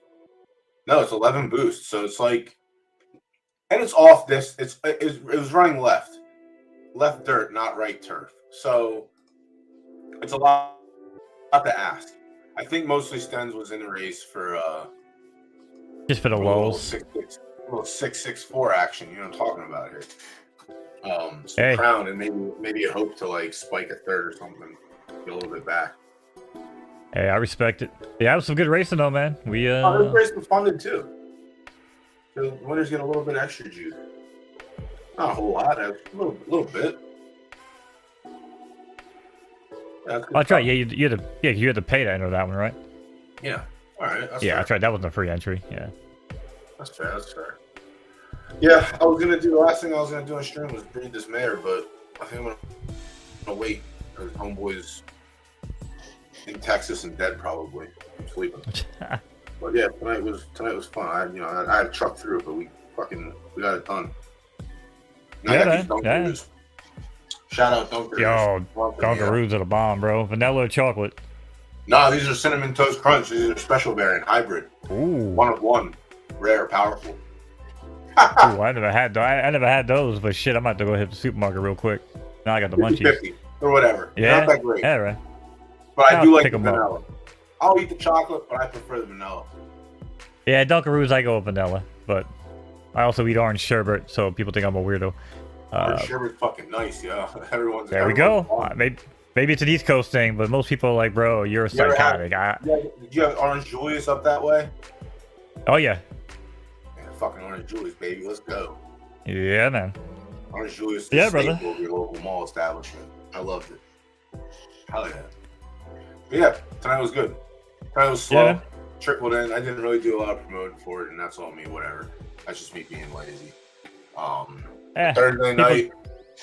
Thursday night, you got the Reigns, and then Saturday, the big production. So. Yeah, another derby. I will, Yeah, I personally will be back on Monday, and yeah, I'll reach out to you, and see if we just fucking have you call some races and shit. Yeah, because basically I'm gonna be I got some other drop streams and other bullshit for digital comics and the other degenerate stuff I get involved in. I'll probably just be live at 10 a.m. and I'm probably just gonna stay live probably all day because I got 13 freaking folds hitting the track, so I got to I gotta take care of those. But yeah, that's what I'm saying. If you're like, hey, we got races, want some cold, want some company, hit me up, man. I'll be chilling. Yeah, I think I'm gonna try and coordinate getting a couple newer stables on to run their maidens. So I'll be in touch. I'll let you know. But Monday's a big day. Monday's a multi-faceted day.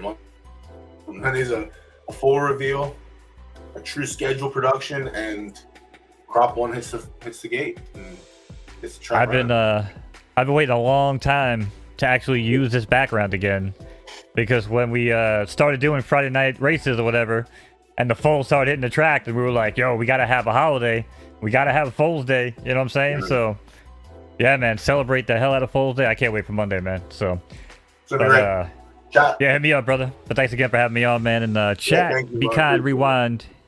Y'all be good. Check out Mo you're on Kick now, right? Yeah, Kick, Twitch, YouTube, but follow me on Twitter. Yeah, it's the easiest way. Mo knows. Twitter. But yeah, chat. Thanks for sticking around. Appreciate it. Congrats to all connections tonight on your win bets, your wager bets, and your handicap wins. We'll catch you next. I'll catch you next Monday. Have a good night, everybody. Take it easy, everyone.